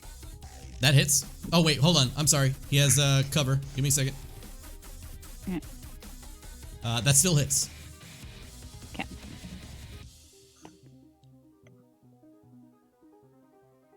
Uh, 8 points of damage. 8 points of damage. He looks pretty fucked up. Sweet. All right. The axe embeds itself like into his arm and he pulls away and his arm is just like bleeding profusely. All right, that leaves us, I guess that's the end of their turn. Abel, you're up. Oh, jeez. Well, hell. There wouldn't happen to be just a quiver of arrows in here, would there? Totally, just laying in the corner. Yeah.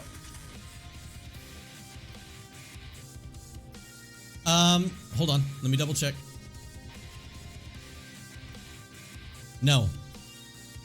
There are not, unfortunately, for you. I was just kidding, anyways. Well, I mean, I didn't know if they had possibly had like a bow and arrow on them. That's my movement. Can I see this guy that's in the door? Yeah. I'm gonna shoot one of my 2 arrows at him. Okay. Actually, you know what? I won't do that. No? I'll just dash and get here. Okay.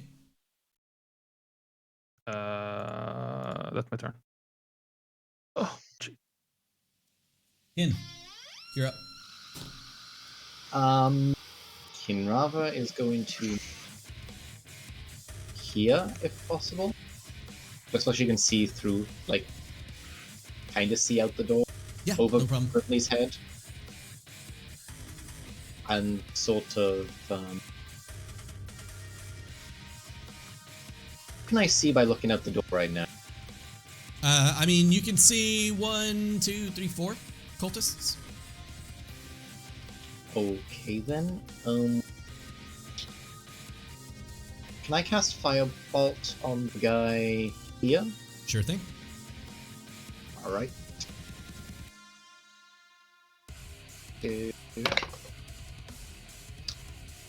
That is 12 to hit. 12 barely hits. Oh, really?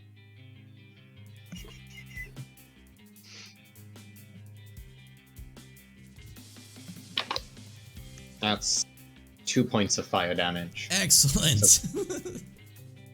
Blue Firebolt just streaks past, but she's going to yell out, "Gather them up!" Sort of slowly start pulling her hand towards that scroll on her waist. The cultist like takes a slam like hit in the shoulder. And he sees it coming, but so he like wings him. All right, next up is Grimly. I will move my hunter's mark to the one next to the one that attacked me, seeing that Okay. Alanu's burying an axe in the other one, Sure. and take a strike at him. How long is Hunter's Mark? It is up to an hour. It's Fuck. an hour. Okay. That's 24 to hit. Yep, that hits. And Is that a 90-19? ah, 19. Yeah. 9 damage. 9 damage. You, sir, take your axe and swing it around the corner in front of you. Like, as Olanu is, like, kind of around the corner and, like, dealing with this one in front of you, you swing it around the corner in front of you and literally slam your axe into the wall. But by doing so, you cleave the head off of the cultist that was standing in front of said wall. Nice. I think it's a bonus action to move my hunter's mark each time, right? It is. Okay. You have movement. So that'll end my turn. Okay. Yeah. Lead in. Is it Olanu. okay? Okay. Okay. Stop yelling at me. She's going to swing again at the one just standing in the door. Yep. And go for it. that is 23. That hits.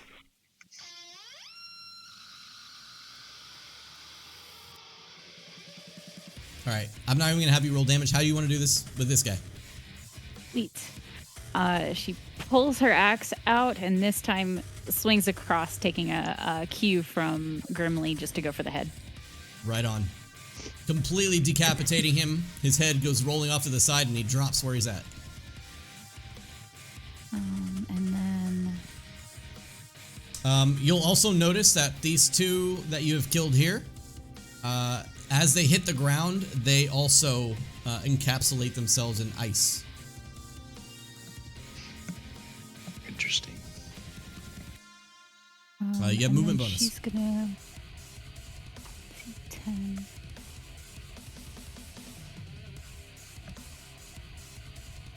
20. She's gonna go right here and bonus action rage. Nice, okay.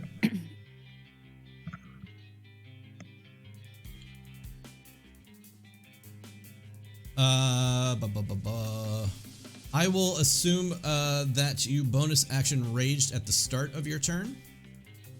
Oh. And you did an extra 2 damage to that first guy. That way it doesn't end at the end of your turn. Oh, thanks. And then we move on to lead in. You're now up. All right. This is probably a bit overkill considering of how much health I think these twos have. But I'm going to move there.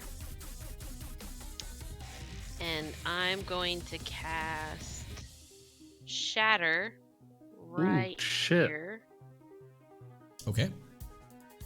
And it's a 10-foot cube. Oh no, it's a 10-foot circle. Okay. So it shouldn't hit Iceheart. And Okay. they need to make a constitution saving throw of 14. One actually might save. First one failed horribly. Con save succeeds at 15. So one save, one fail. Okay. So it doesn't matter. I think 7, 14. That's going to be 22 points on the failed save and half of that on the successful one. Dear God. Okay. Read Shatter off to me. What is the effect and how does it look? Suddenly, a loud ringing noise, painfully intense, erupts from the point of my choice within range. Constitution saving throw. The amount. For me, it is basically almost like those high operatic screeches. From that point, it's like nails. It's every terrible noise you can think of, all happening in your all at once. Absolutely. What's the type of damage But that it's Shatter for does? them. It is thunder damage. Okay. Thunder damage. Yeah. So as you look on, as the rest of the team look on, you see Leodin like kind of run and push Grimly off to the side and kind of like do a spin around Grimly as she like puts both her hands out back behind her and yells out, but nothing comes out of her mouth. And then suddenly the cultists right in front of Olanu having to cover her ears. The cultists in front of Olanu begin to scream out in pain, and as they do, they finally just succumb to their wounds and pass out, and eventually turn to ice. That was sick. I was gonna do something else, but then Yeah, this is I great. got too close. All right. And that's all I'm gonna do. Yep.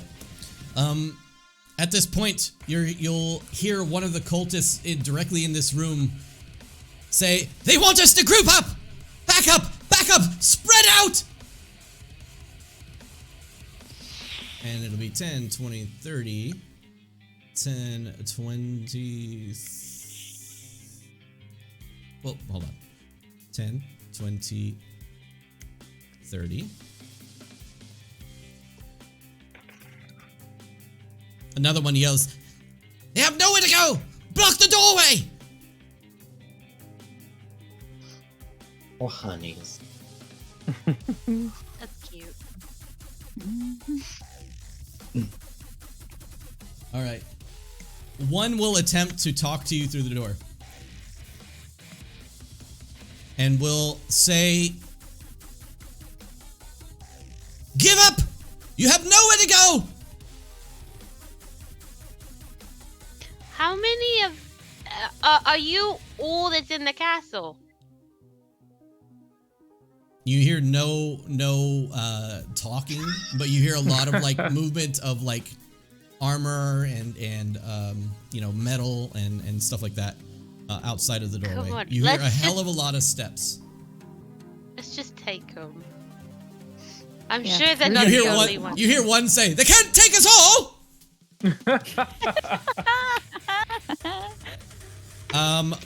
All right. And they seem to be chilling where they're at. No, that doesn't seem right. Okay. Abel, you're up, my God friend. damn it.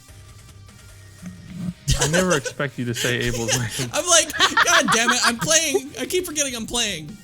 I'm playing D&D. What? I thought I was just watching. To move through an ally space, it doesn't cost any extra movement. It does. It takes double movement to move through a friendly space. If we are playing the way we have been playing. Oh well, shit. Yeah, double movement to move through a friendly space. Considered, what, difficult terrain as they swing their weapon around and try to kill whoever's in front of them or attempt to do their spell casting or whatever the hell they're doing. Can I move diagonally into Leodin Square, or do I have to go through Grimly and then Leodin? You can move diagonally into Leodin Square. It'd be 20 feet of movement to do so. Yep.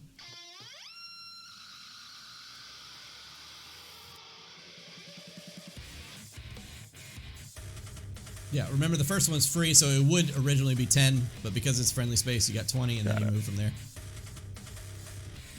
I'll run up there with using my action to dash. Yep. I'll do a bonus action to cast Zephyr Strike on myself. Oh, okay. And that's my turn. You got your speed boots on now. Ken, you're up. Kinrava's going to move over to here, and then she'll use the dash action to try and... How far into the can I get with dash action? You can get 60 feet, yeah? Yeah, so can I So get to it about... would be, let's see, you were 2 above that, so 10, 20, 40, 60. I'll allow you to get 1 past Leodin in any direction. Okay, so I'll just head there, stay there then. Actually, can I make it to there, where I am now? That's fine. That'll be your Okay. first diagonal. Okay, and she will say, try and... Oh, you cut out really bad, Seth. Sorry, bud. Crap. She's going to say, she's going to say quietly, try and knock the necklaces off them and kill them. Try to get a necklace off before you kill him. Got it. They want our necklaces! No, I'm just kidding.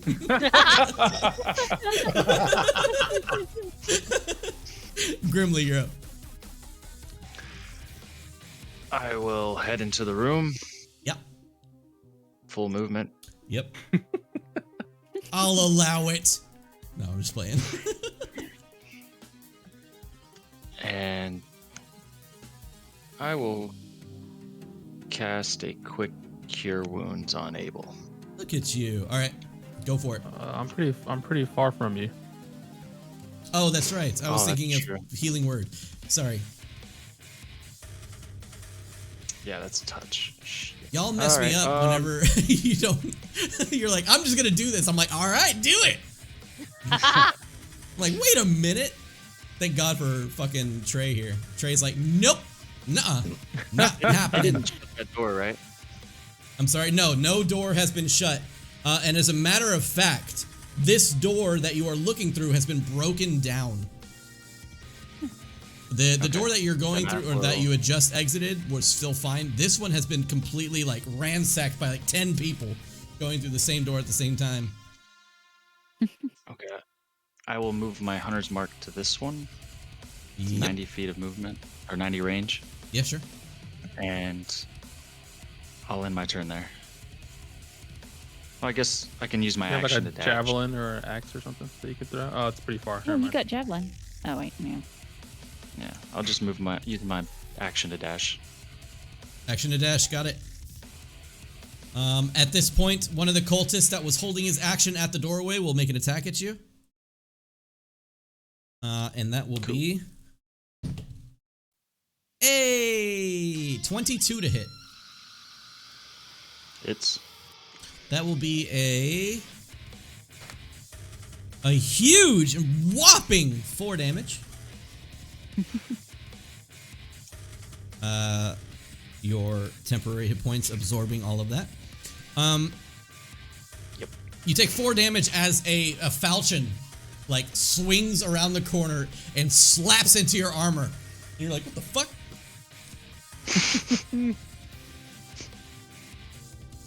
Olanu, you're up. You are still raging. Yes. 10, 30. I'd like to throw a javelin at. Can I see this guy? You can, but just the edge of him, I'm gonna give him a lot of cover. Okay, then she's gonna dash into the room. All right, I think she'll get there. excellent. 2 attacks of opportunity, or not? Excuse me, not attacks of opportunity. Held actions. One of them, I'm raging, fuck, but only. fine. One of them's only a 12, Nope. and the second one is a come on 13. Nope. Farts. All right. She laughs in their face. Wahaha. You see a few of them kind of like take 2 steps backwards as you enter the room and parry. Like the attacks that they're doing, they're throwing their falchions at you like by swinging like super hard, and the attacks are parried by a gigantic axe as you like slap one away with your hand and the other one like pings into the like where the shaft of the axe where you just hold it. All right, that will lead us to Leodin. You're up. Okay. Cool. All right. I am going to. I just don't want to mess with all you people. So I'm just going to do this. Because there's too many of you in that very tiny doorway. And I'm Fireballs the going room. to cast. Yes. I'm going to cast Dissonant Whispers because they only need to hear it. They don't. I don't need to see them. And they just have to be within range. Sure. And it's a 60-foot range. So let's go with that one right there. That one. He kind of looks around. Me? As he points to his chest. Ba-dum-bum-ba. I need him to make a wisdom saving throw, please. He will Against make one. 14. Oh, and he will nail it at an 18. Nice. He still takes half damage. Oh, okay.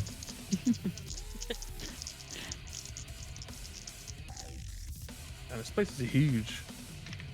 Yeah. Yeah, it's pretty 12, so 6 damage. big. 6 damage. You hear him Psychic like damage. yeah, you hear him like yelling and like holding his head, and then like He takes off his helmet and slams it on the ground. And then as... Oh. No, I'm going to do it. As my bonus, I'm going to go ahead and do another Mantle of Inspiration. And I don't have to distract anybody, so I can just look at my friendos and go, guys, they're so squishy. We've got this. Can we just kill them all, please? And so everybody gets 5 temporary hit points, and you can use your reaction if you haven't already used your reaction to move. Come on, I just got rid of Grims. I'll move. Can I... Using... how far in this room can I get using the actions from the reaction? Let's see, 10, 20, 30. You can get one space in front of Olanu with full movement speed. I'll assume everybody's moving at the same time, so no worries about moving through somebody else's space. It's up to you guys where you want to move, though. Yeah. I'll move over to here then, where that Grimly's going towards then. Yeah, no problem. Olanu, are you moving at all? Yeah, I'll get out of the doorway. I'll just go right here. Okay. Go there. Unfortunately, a reaction still does happen. It is not a attack of opportunity, so one will attack Leiden. Or I'm sorry, not Leiden, Olanu. That's gonna miss horribly. I was so confused. He throws his helmet at you.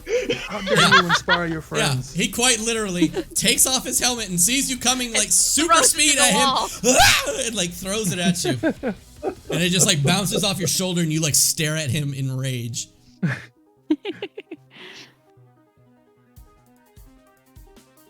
Okay, has everybody moved their movement speed? Yes, sir. Leiden, that is the end of your turn. Oh, Mantle Inspiration is so good. You what? When? Yeah. Oh, Mantle. Yes, I'm sorry. So that means that you just hear someone yell, "Charge!" And they will all attempt to move in. Damn. Here we go. Grab a necklace. Oh, man, I wish I had a cleave attack. 30. One can't get close enough, but he'll use his bonus to get there. But I won't have him make attacks. All right, so they obviously want to deal with the raging barbarian. So 3 are going to make attacks at you first. That's actually a 20, dirty 20 to hit. Yeah, that Bane? hits. Bane. I'm just kidding, I was like, what the fuck, you bitch? You mother. I just wanted to scare you. You saw me look up at the screen like, what? That's why I mark them too. I'm like, I always forget that shit. All right. Second one, 17 to hit. That hits.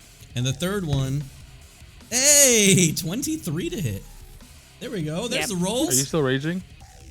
Yes. Yeah, she's still raging. Thank God.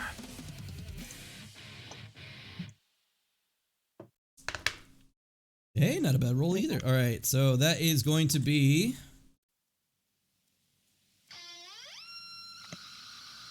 18 down to 9. Okay. So you take 9 points of slashing damage as they lay into you. As they're like slashing, they're like, yeah, total. Don't say, is that total? Don't ever say, is that total as a player. Total? Is that all? That's it? 9 damage? Really? They're all slashing into you, and they're literally like, you feel the falchion.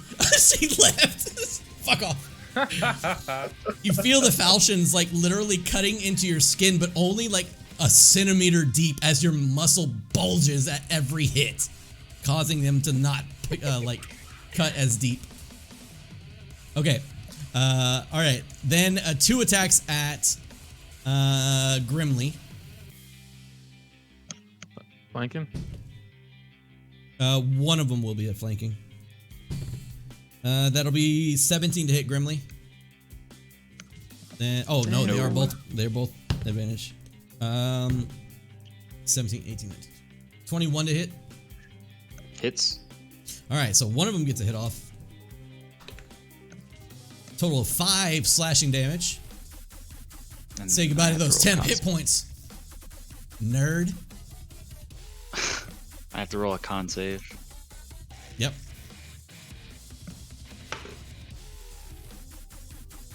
I mean, yeah, I guess so. I mean, I was gonna say it's against your temp hit points, but yeah, that's hit points. So That is 13. Wait, that's a 6, not a 9. That is 9.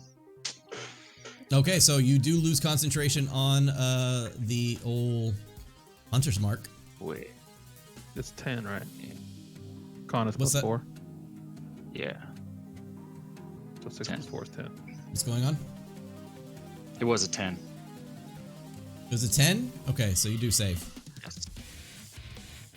All right. My bad. He thinks he's free, but then all of a sudden it reappears. Green or math is hard.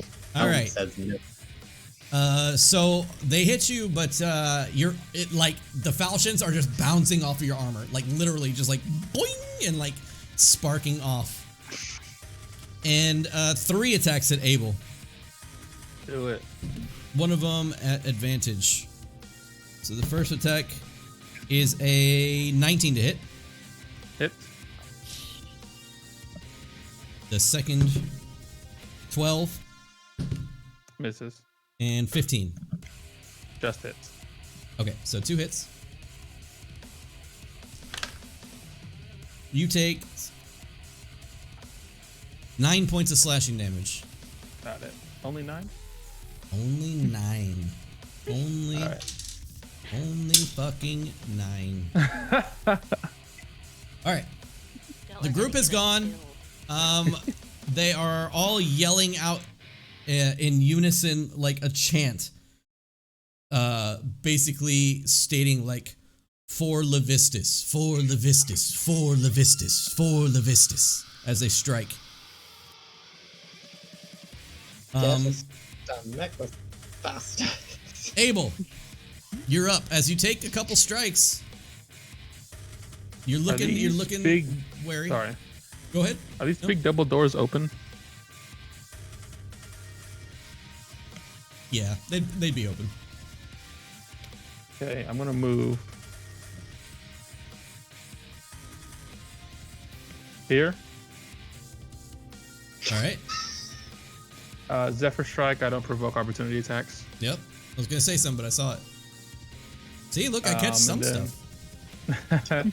I'm gonna pull out my bow and I'm gonna shoot an arrow at this guy here. Okay.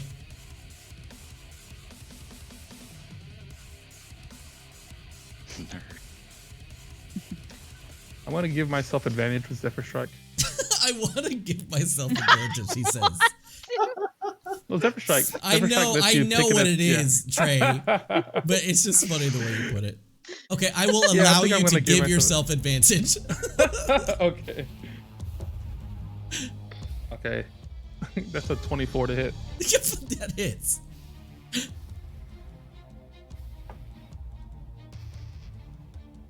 That is 11 points of damage. Damn! All right. So, 3 of the cultists attacking you.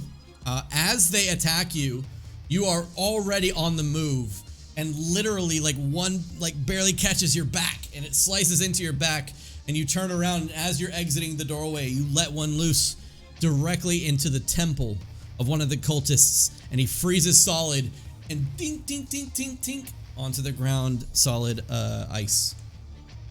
As I'm charging through, I like deflect attacks with my swords, and as I run out the doors, I drop them, pull out my bow, and shoot an arrow. Awesome. When I do that, I get an extra 30 feet of movement as part of Zephyr Strike also. Yep. So I'm gonna just move there and get a little bit of cover. Yep. As you get there, you hear as the dogs start going crazy, and they start like you can see like the wood kind of like bulging. All right, that's my turn. Ken, you're up. Okay. Seeing just the sheer number of people in front of them, she's going to take out that scroll of fireball. Yeah. And Let's hear it. she's going to ask both Olanu and also Grimly, and then just say,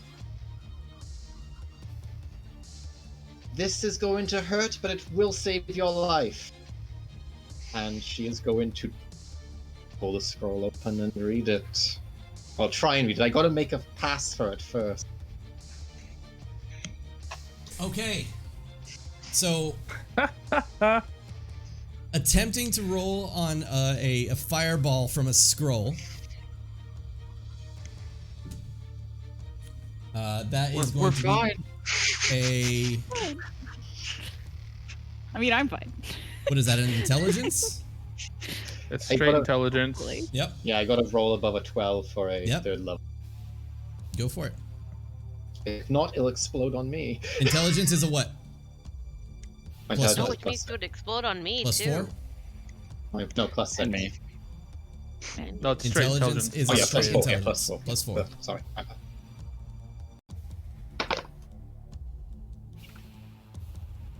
That is a 15. Nice.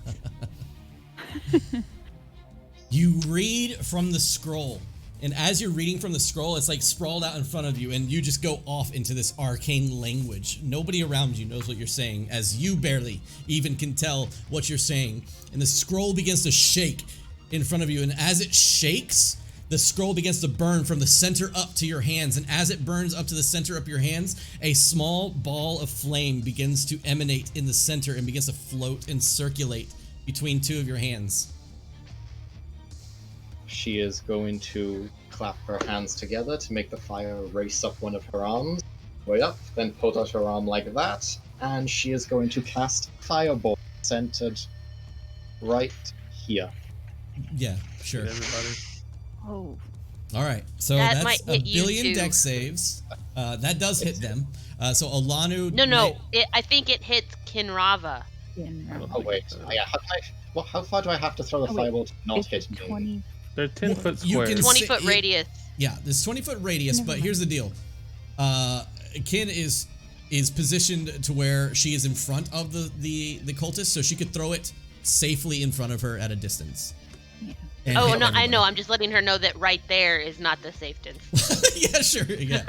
I don't. Yeah, you That's don't want what to I'm throw saying. it 5 feet in That's front not of you. it. Yeah. So, Don't point your hand down and aim at your feet. Don't do that. So yeah, you can Okay. point it though and hit everybody. I need a dex save from Olanu and a dex save from Grimly as well. D6. Oh no. I'm just gonna make 2 dex saves for half the group at a time. I don't have time for this shit.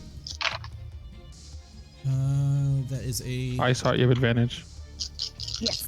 14. She 18. cannot see it coming. 14 and that's cocked. 7. Does a 14 save?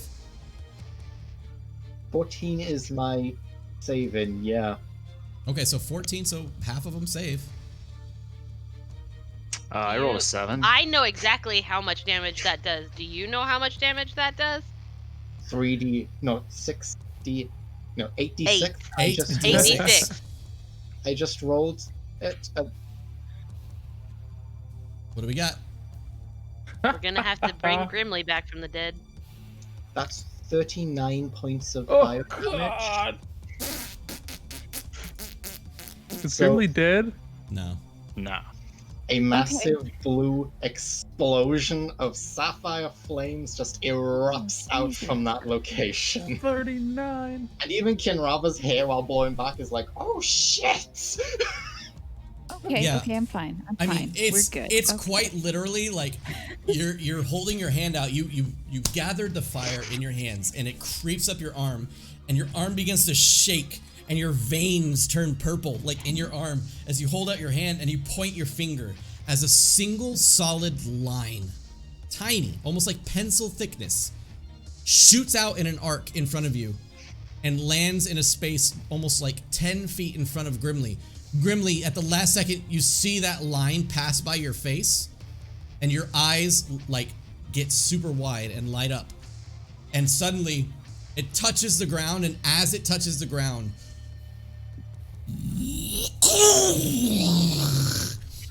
Tables flip, wood splinters, purple flames light the entire room. And at the very end, Olanu, you get blasted up against the wall and like fall to your knee. But as you do, you are covered in like almost like pieces of body parts that have flown off the nearest combatants and flown into you. And at the end of the spell, as the room kind of dies down, you just see burning ice corpses on the ground in pieces. I mean, like, they're not even full people at this point, in pieces. Grimly is blasted back onto his back, having to put out a few flames still on his armor. Olanu blasted like onto your knee. Go ahead. Can Lead him. Can I cast Healing Word Grimly right now? As combat has Healing Word. Combat has initially stopped or ended, you can do whatever you'd like, but Great. the room is full of icy corpses. I want As to cast Healing Word. Grimly is like patting the flames away. What do you say, Leiden? Or what are you doing? From where I'm standing, I go, I told you it was too close! I just cast Healing Word at the 2nd level. It is... It's a good thing I got out of there. For Oh my a God, 12 Abel. points of healing damage. It was the best I could possibly give you. 12, you got 20. Nice. That was awesome. Combat has ended. And at this point, as the room burns, tables completely destroyed from the explosion, chairs, plates, forks, all going off in like literally almost like projectile bullets stuck into the wall next to you, Olanu. You have to like look around as you get like that tingling sensation in your ear, almost like a flashbang went off right next to you. As you look around and gather your like attention and your rage towards whatever that was, you see that everyone is dead. And Grimly is like, has one fist on the ground, is trying to stand up. I'm gonna take a minute and let her rage go, and look at Kin. I'm gonna run forward and help Grimly stand. Kin, as you like are holding your arm from that blast, it was like holding a shotgun with one hand. Your arm blasted backwards, and your like shoulder actually hurts from the blast back of the spell, and your arm from the tips of your fingernails up to about halfway up your forearm is still glowing purple. And at that point, we'll go ahead and end today's session. Yes.